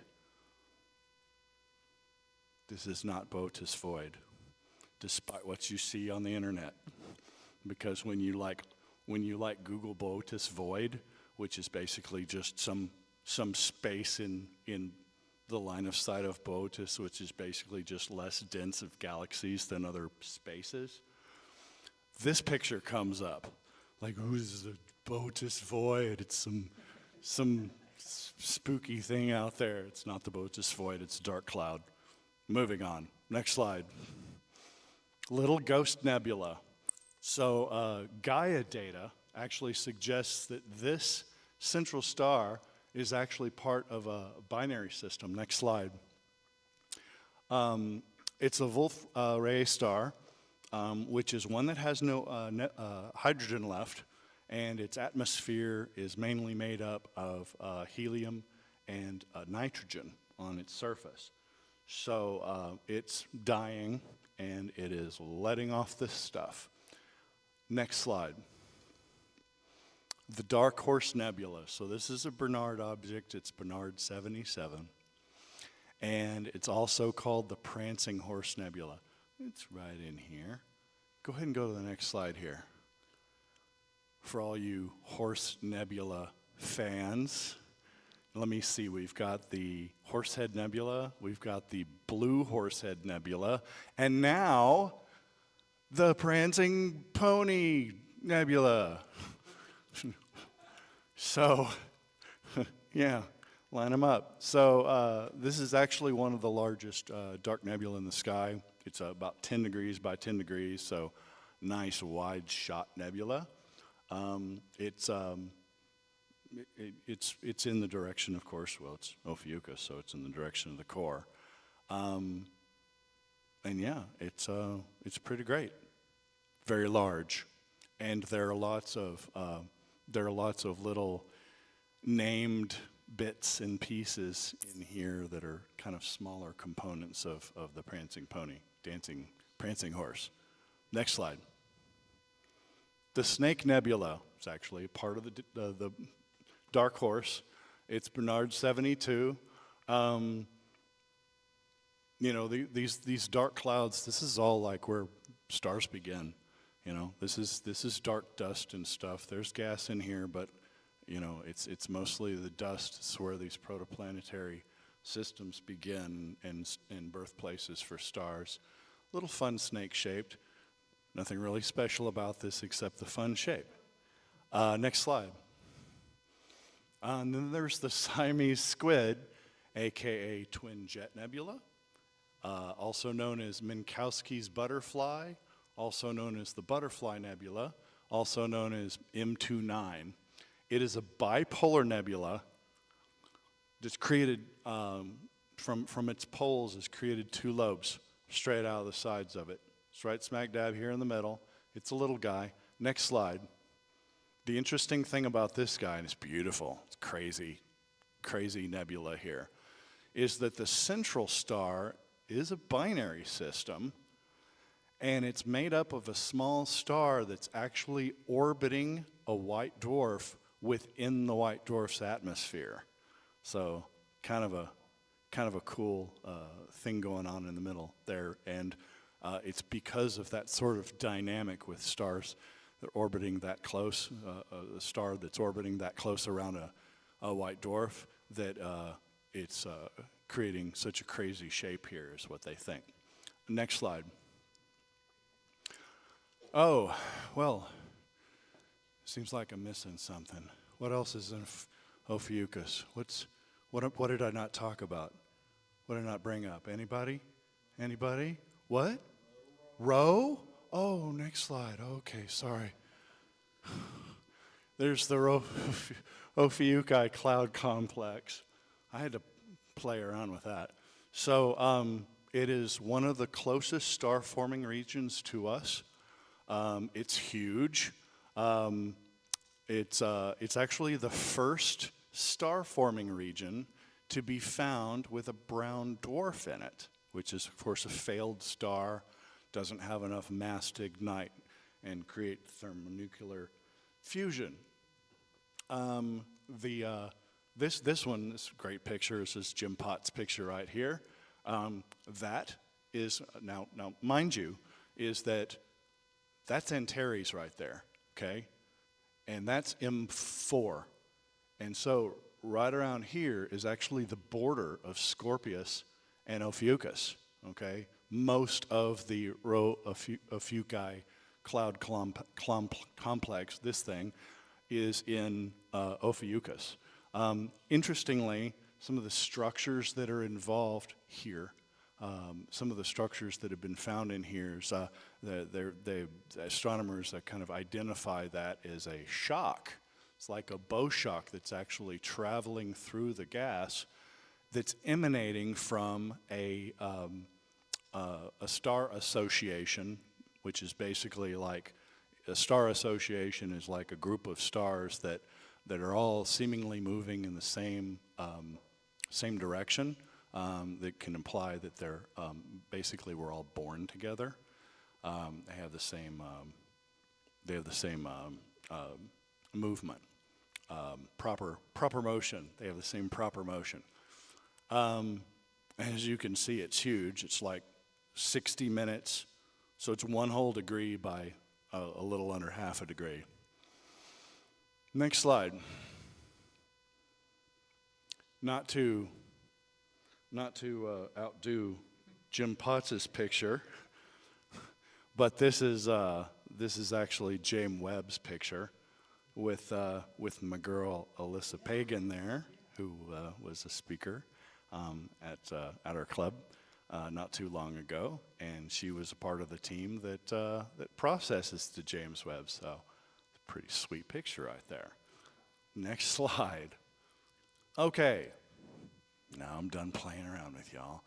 The one thing I'll say is that I found the Barnard catalog, just like doing a little deep dive through the Barnard catalog is really cool.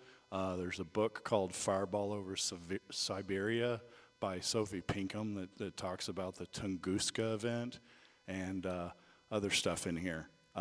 Next slide. So I want to say that Ophiuchus is now 22 constellations that I featured in this What's the Sky thing. So we're 1/4 of the way. There's only 66 more. Yeah, that's right, that's right. So, yeah, it's all these guys that are circled in red. Now, there's going to come a point in time where I have the opportunity to start putting in some of these southern constellations. So if you guys are interested in hearing about stuff that you don't see, hearing about stuff that you never hear about, but is literally half of the night sky that's going on around the earth, I can start bouncing around between the stuff in our sky and the stuff down here. So everybody like that idea? Okay. All right, next slide. All right, this is yet another picture from Christopher Ashford lately. This is a Running Man Nebula, which is near the M42, the Orion Nebula. And thank you very much.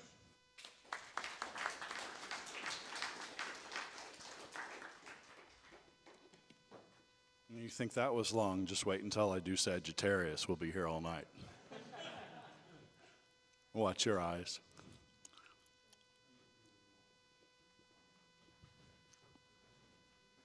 Thank you, Bill. So we move on, the business meeting, and we always start with Constantine and his financial report.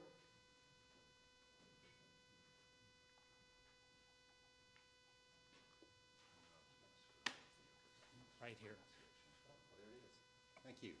Appreciate that. Good evening. My name is Constantine, and I've got a couple of things to go over with you today. Of course, the financial report, but then a little bit about our membership and renewal process. As you can see, our current balance as of June 10th is $43,698. Over the past month, we're talking about May, we had income of about $8,300. That's primarily renewals. Only 3 new members. We had donations of almost $2,000, and that was specific for the Noble Observatory. And expenses of $53.32. It says insurance and loan payment. That's my error. That's incorrect. All of that really went for the Noble and other miscellaneous expenses. Looking at the bottom half of the report, you can see the development funds. We had a previous balance of about $4,800. We did receive income from a star party. This is $1,687. Of course, also additional income donations and expenses of $44.31 is specifically for the Noble. So as of this report, we have received or collected $4,174 in donations for the Noble Observatory, and we have spent about $42.34, and we have been promised another $1,000. So everything should work out just fine. Current balance is $35.67, and that's for the remaining Phase 2 work, as well as our October payment on the loan.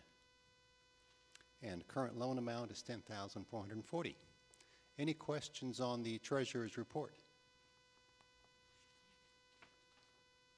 Okay, let's go on to membership renewal. Our membership renewal month is May, and here we are, mid-June. And as of this morning, we have 68% of our membership renewed, so we're kind of dragging our feet. Let me encourage you, if you've not renewed, to please do so. I was getting really worried until Monica Merritt mentioned to me that this is pretty typical. I don't know why, but yeah, let's get this taken care of. All the renewal information, you've received an email form, but families 60, individuals 50, students 30, as it has been in the past. Any questions regarding membership? So check with folks you know in the club, encourage them to renew. The faster we get this taken care of, the easier it'll be. Thank you so much. Thank you, Constantine. So next slide, we're going to talk about the executive board updates.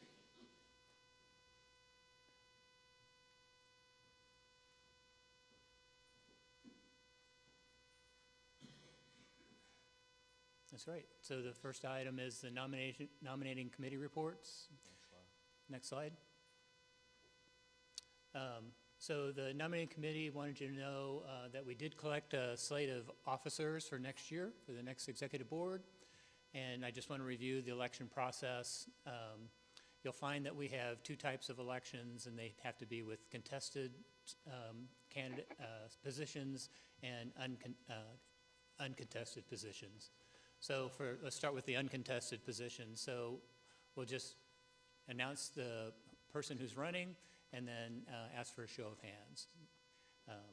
And then the person will be elected. That kind of makes sense. For contested positions, we'll have the candidates leave the room, and then we'll vote on the slate.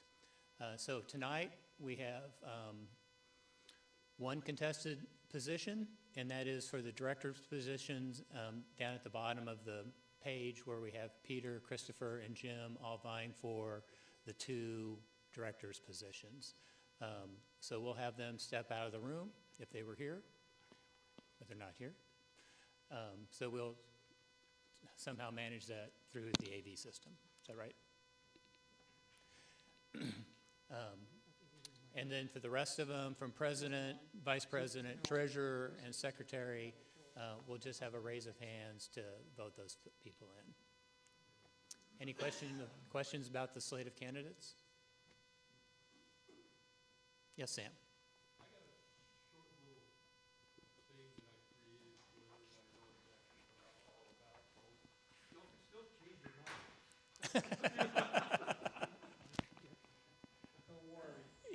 Yeah, the short answer is no.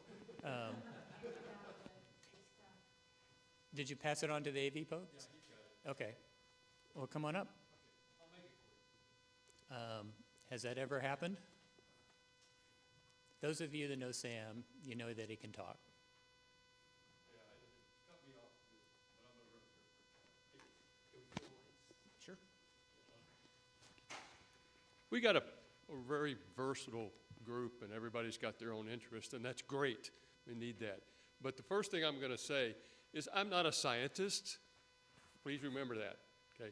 I'm not a scientist. I'm a photographer and accidentally stumbled into this new hobby. No, go back. Everybody starts off at this. You know, we're all born. We start off, this is a beginning. We don't know anything. So, next slide.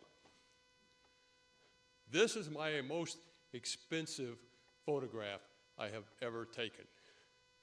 It got me in this hobby. My Nikon 850 on a tripod with a 200mm lens, shooting over my barn because the wind was taking my camera and shaking it. By pure accident, I came up with these two pictures. This one is so large because I went, oh, this is really cool. Oh crap, I forgot to put the filter on. So I'm lucky I didn't burn the sensor up. But that's my most expensive picture because after this one, next slide, that happened. What's next? This was pretty cool. What do I do? What can I create? Now, I'm a photographer, and I like to take images and I like to compose them, what's called photo manipulation, and create something unique that is solely mine because it doesn't exist anywhere else. So I'm going, okay, start doing my research, start gathering my thoughts, talk to a friend of mine who knew Chris Ashford. And he's in the boats, I'm in the boats, my friend's in boats. Chris and I got together and it was great. Next slide. This was my first image taken up at Chris's site in Colorado with him telling me, okay, focus your scope. Okay, right, okay, do this. You know, I'm a photographer, so I knew the basics. So he guided me through. This was my first image, and I went, darn, I'm hooked. It's all over now. Next slide.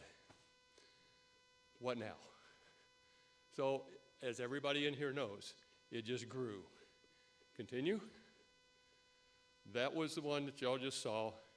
Chris said, you know, you got this nice wide color camera, I bet you can capture the whole thing in one image.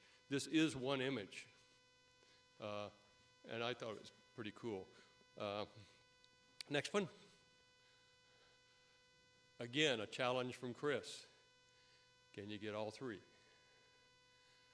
So I came up with that, and of course I was after this one visualizing what I wanted to do with these things in the future. So next slide.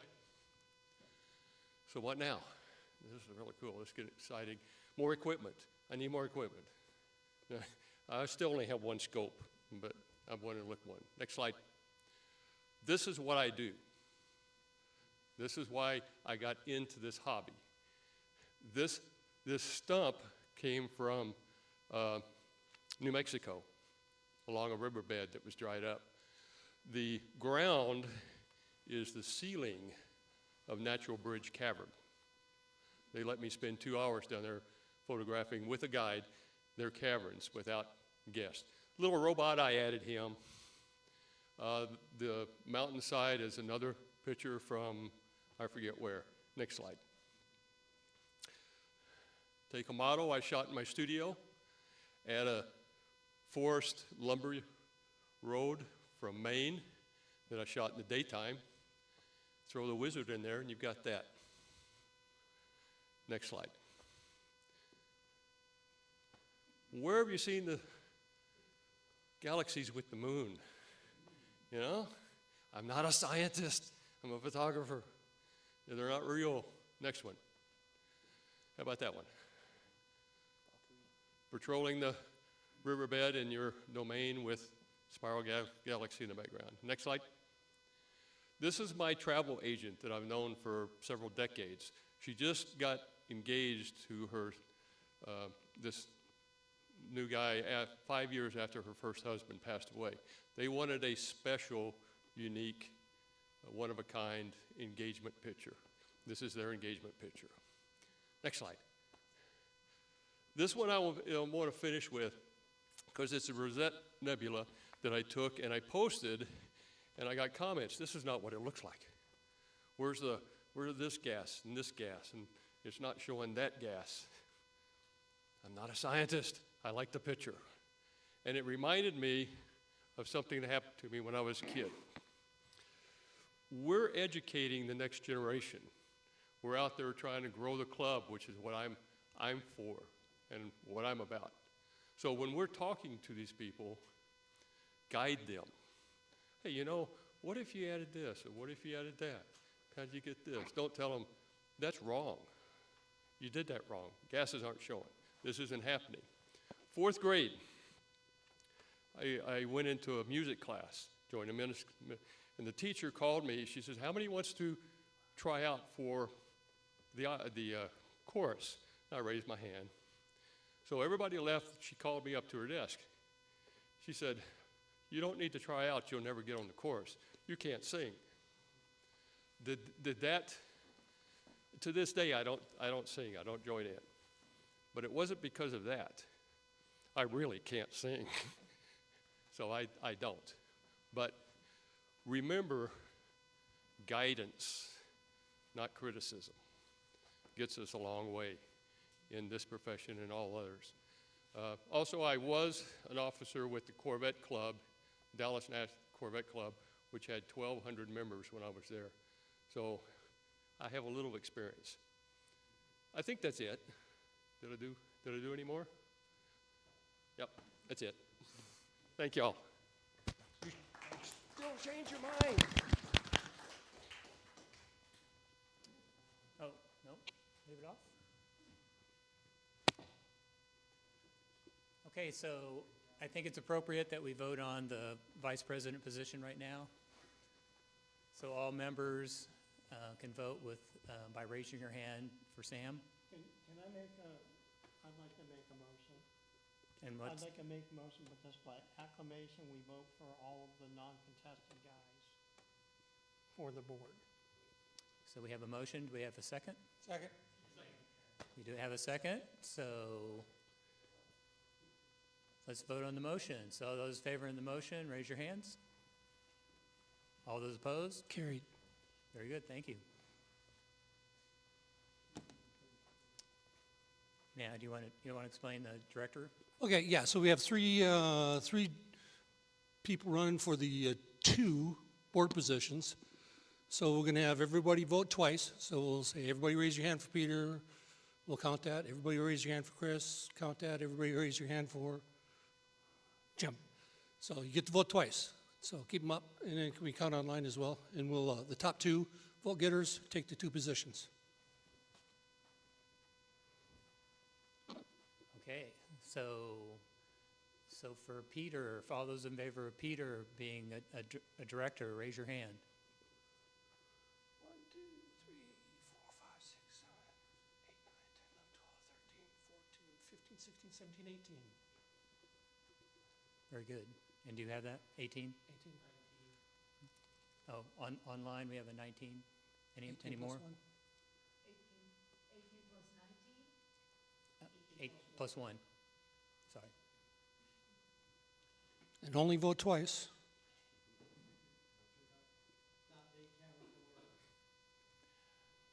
Okay, so the next person we're voting on is Christopher. So all those in favor of Christopher, raise your hand.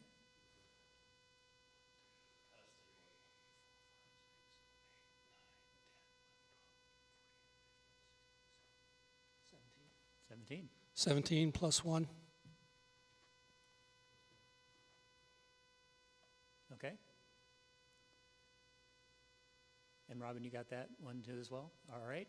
And the last one's Jim. So all those in favor of Jim, raise your hand.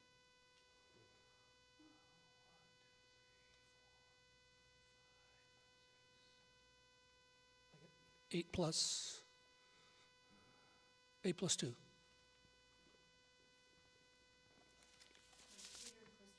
Okay, so Peter and Christopher were elected to the director's positions for 2025 to 2027. Very good. Any questions? We voted on the motion to elect the others as a group, but did we We did vote. voted on the? Motion. We voted on the motion. I'm sorry, was that your question? Did we vote on the motion?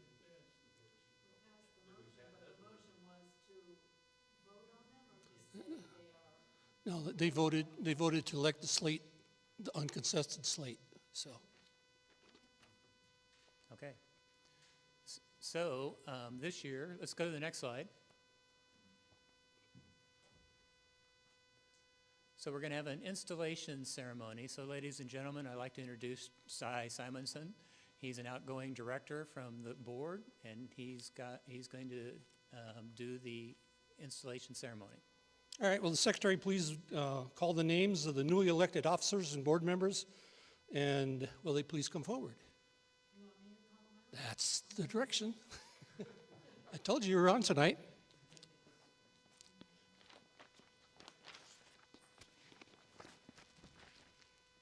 Oh, microphone. What list? Go back one slide, please. Okay, the new officers are President Bruce Campbell, Vice President Sam Morehouse, Treasurer Constantine Baquintas, Secretary Robin Pond, Director Peter Tahirina, Director Christopher Ashford.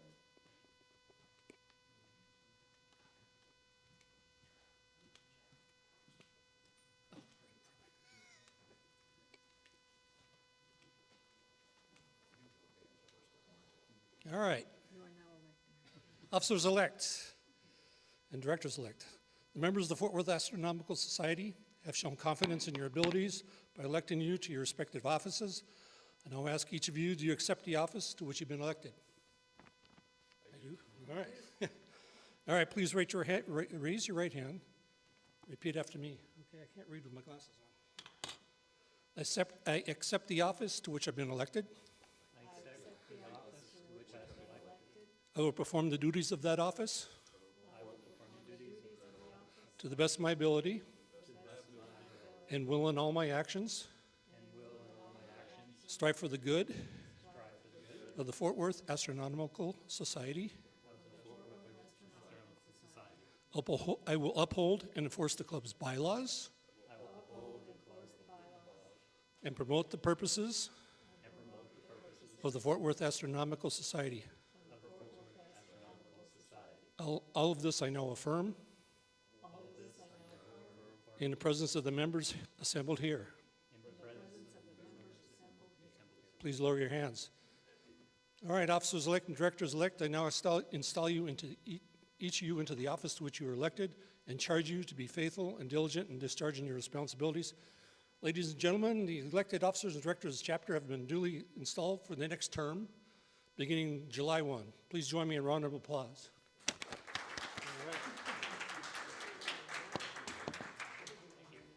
Can't get out now.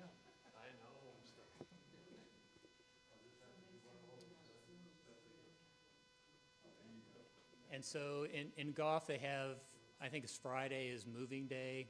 That's when the people don't make the cut and they go home. I did want to recognize Cy. And you, whose name I forgot? Bill. Yes. Wow, already forgot. Oh, yeah. You'd be surprised what this brain has forgotten.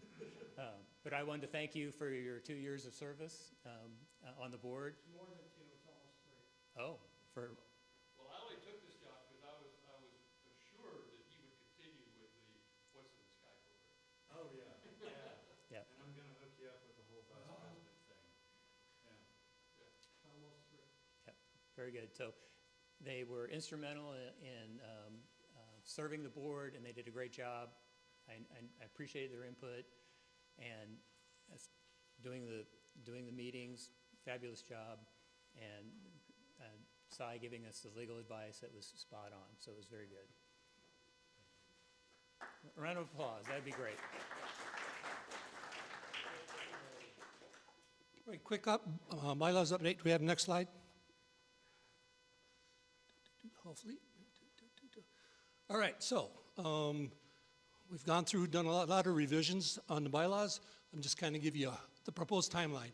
So George is going to put the overview of the bylaws in the next newsletter, which is coming out the first week of July. There'll be links in there to IO groups because there's 2 big folders in there. One is going to have a complete copy of the bylaws with all the changes, all the comments on it, so you can see what we've done. And the other copy will be a fresh copy of what it's going to look like when it's done. All right. So I'll look through those, and then in the July meeting, we're going to discuss that real quickly, what we did, and then we'll vote at the August meeting.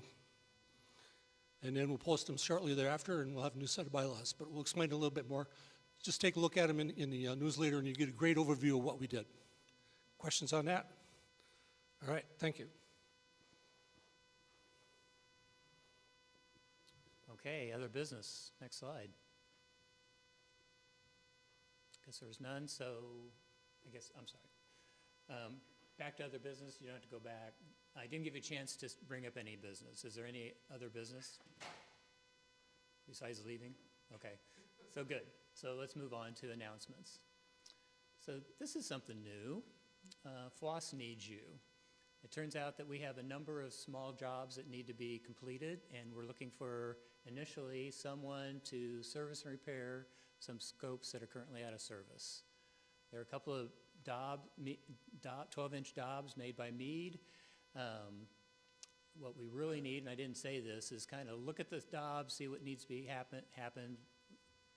We'll allocate money to get it fixed, but essentially repair and replace the focusers, the spotting scope, and the dust cover, clean the primary and secondary mirrors, and then collimate the scopes. Make them ready to go. Where are they located?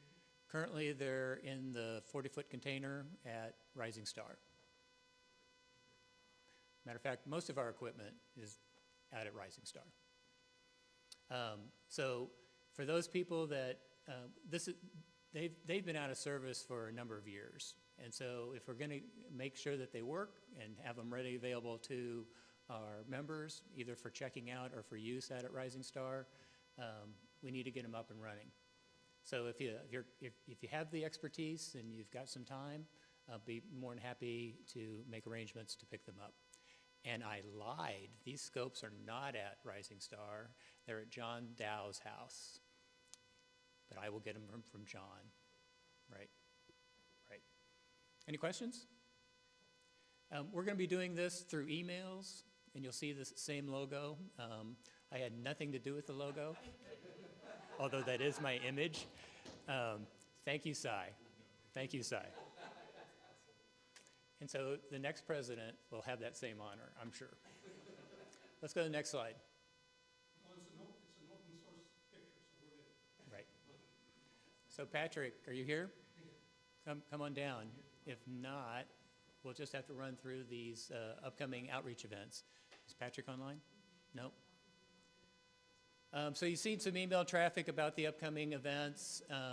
We still need some folks to go to the Heath House for that celebration, as well as, I don't remember this one being talked about. No, this was talked about because somebody said they live close to Bridgeport. Okay, next slide. You'll be at that one? Okay, next slide. Oh yeah, this one, this summer solstice party.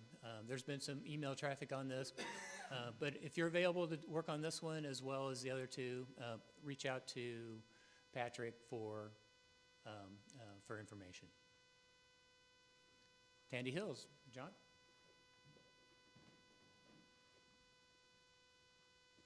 I'd like to start out by saying thank you to all those that helped out with the June 7th Star Party. I understand Pam gave me a little report that we had about 7 members and probably about 40 visitors, so thank you for helping out. Our next Tandy Hills Star Party is, excuse me, I said, June. The next one is July the 5th, and the sun sets about 8:40 on that one. We'll have a couple of planets. We have Mars and Mercury, both pretty low, pretty hard to find. The moon will be about 9 days old, so those that can come on out and help us out. Thank you, John. Next slide. Oh, okay, one more.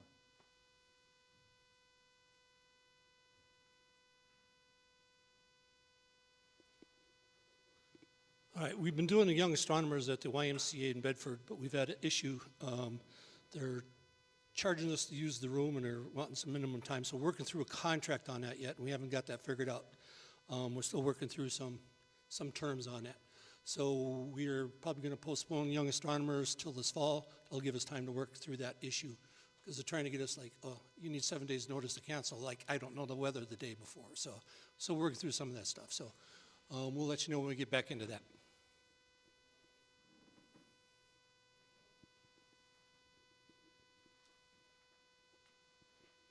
Well, unfortunately, we don't have any 1687 events. Okay. Here. Unfortunately, we have no 1687 events, probably not until the fall when it cools off. They have several things going on over the summer. It's mostly children, and with the sunset being so late, and they run the kids pretty hard during the day. That's just, the attention span isn't what we would like, and keeping them up late is not that great either. So I'm sure we'll have other opportunities upcoming.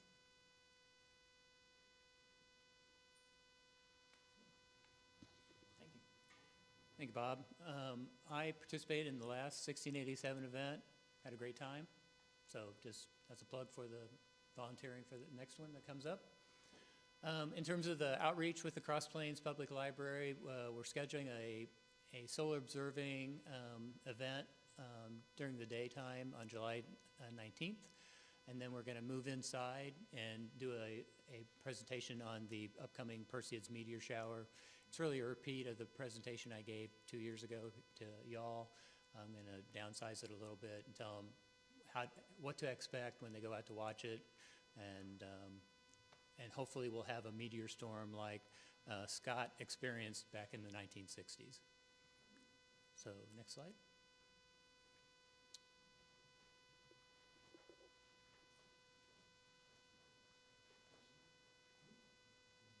How do I hold this?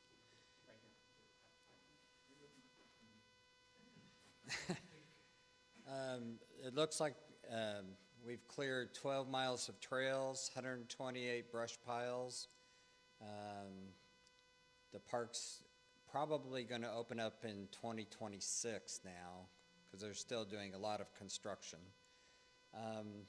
We did get a 10-inch Mead Schmidt donated to the club that Robert Cargill and Bruce have worked through, and we got it working, and last Friday night we tried to put it through its paces. The scope's too old, the GPS got updated, so that fork mount is not working. We want to defork it. If anybody has a little equatorial mount that they would like to donate to our club for a tax write-off, and we can convert that scope and give it to the state park for future use. We want to give them at least one scope and maybe a couple more for them to do their own star parties, and then we'll participate however schedule that we work out with them. So that's it. Tell them what the superintendent said about star parties. James Adams says that the astronomy program is one of their two most important programs they want to advocate out there. They expect 80 to 85,000 people a year to go through that park. So from Abilene and mainly Tarrant County. So we'll get set up hopefully with the ranger station with our QR code, and they're very receptive for us to participate in there. So we want to help them out, and maybe off months, they do have some people that are knowledgeable about telescopes out there, so we can facilitate the staff doing some work helping us out with that. So thank you. Thank you, Tom.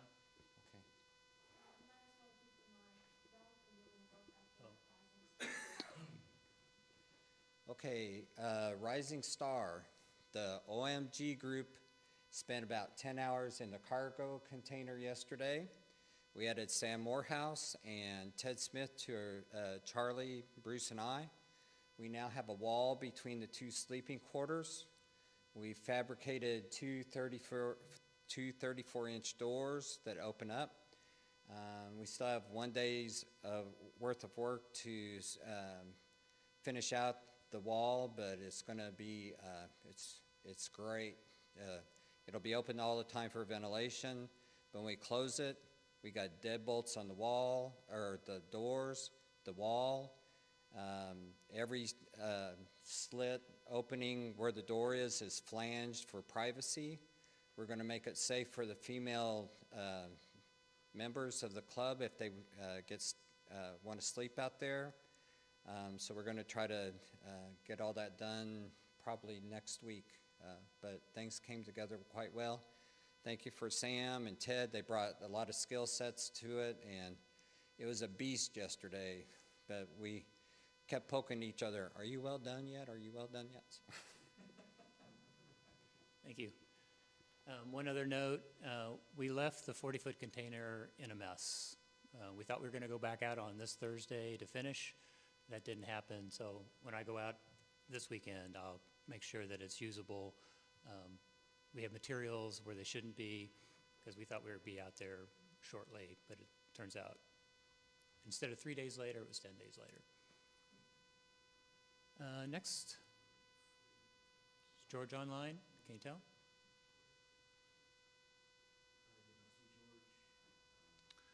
Okay, so the only message I have from George is when people have found problems with our website, please forward them on to George so he can troubleshoot.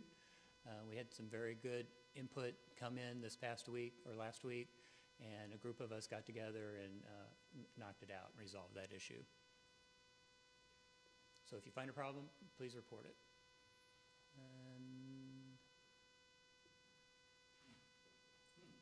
Okay, so our next host is Sarah Horst.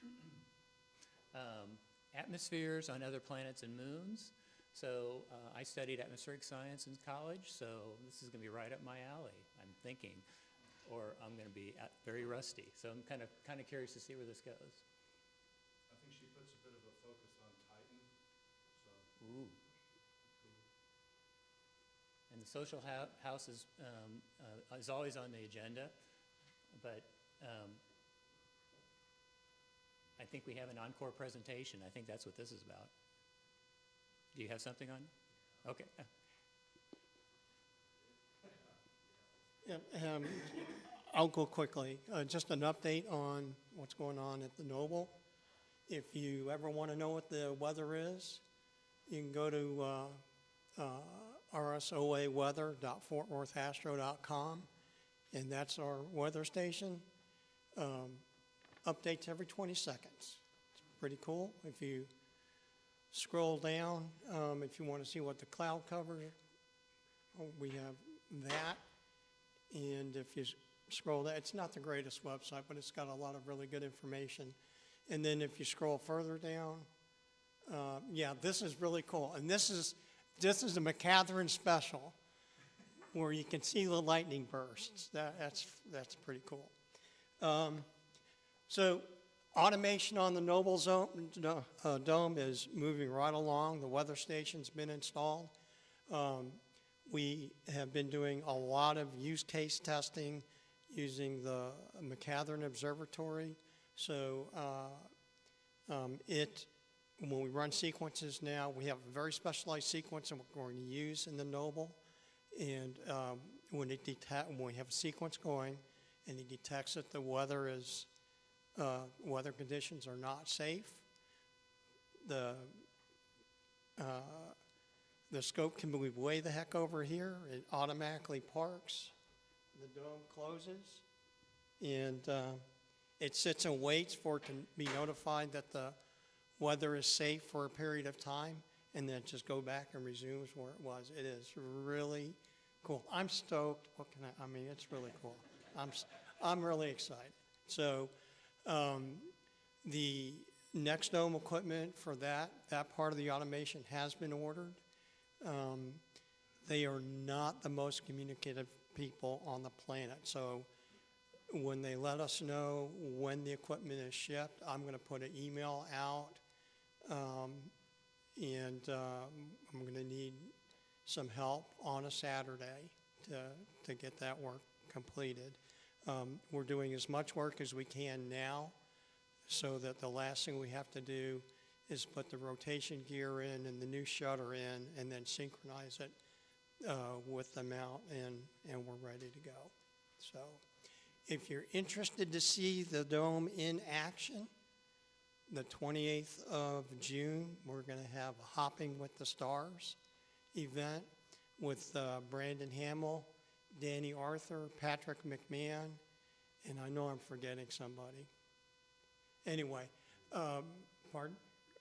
Well, I'm not sure about Bruce, and there's somebody else. I'm brain dead at the moment. But we're going to learn how to use the original go-to, which is your brain, to hop the stars. It should be pretty cool. So thank you very much. Any questions for Bob before he gets too far away? You have anything to say? She was Cindy with the Dark Sky Texas group had asked me if we could collect the glasses, unless you feel like keeping the glasses is something that you could actually use in an outreach situation or anything like that. That she just asked me that otherwise to collect them at the end of the meeting. So thank you very much. Thank you. Okay. So I would entertain a motion to dismiss. And seconded. So I made the motion, seconded. So all those in favor, go home.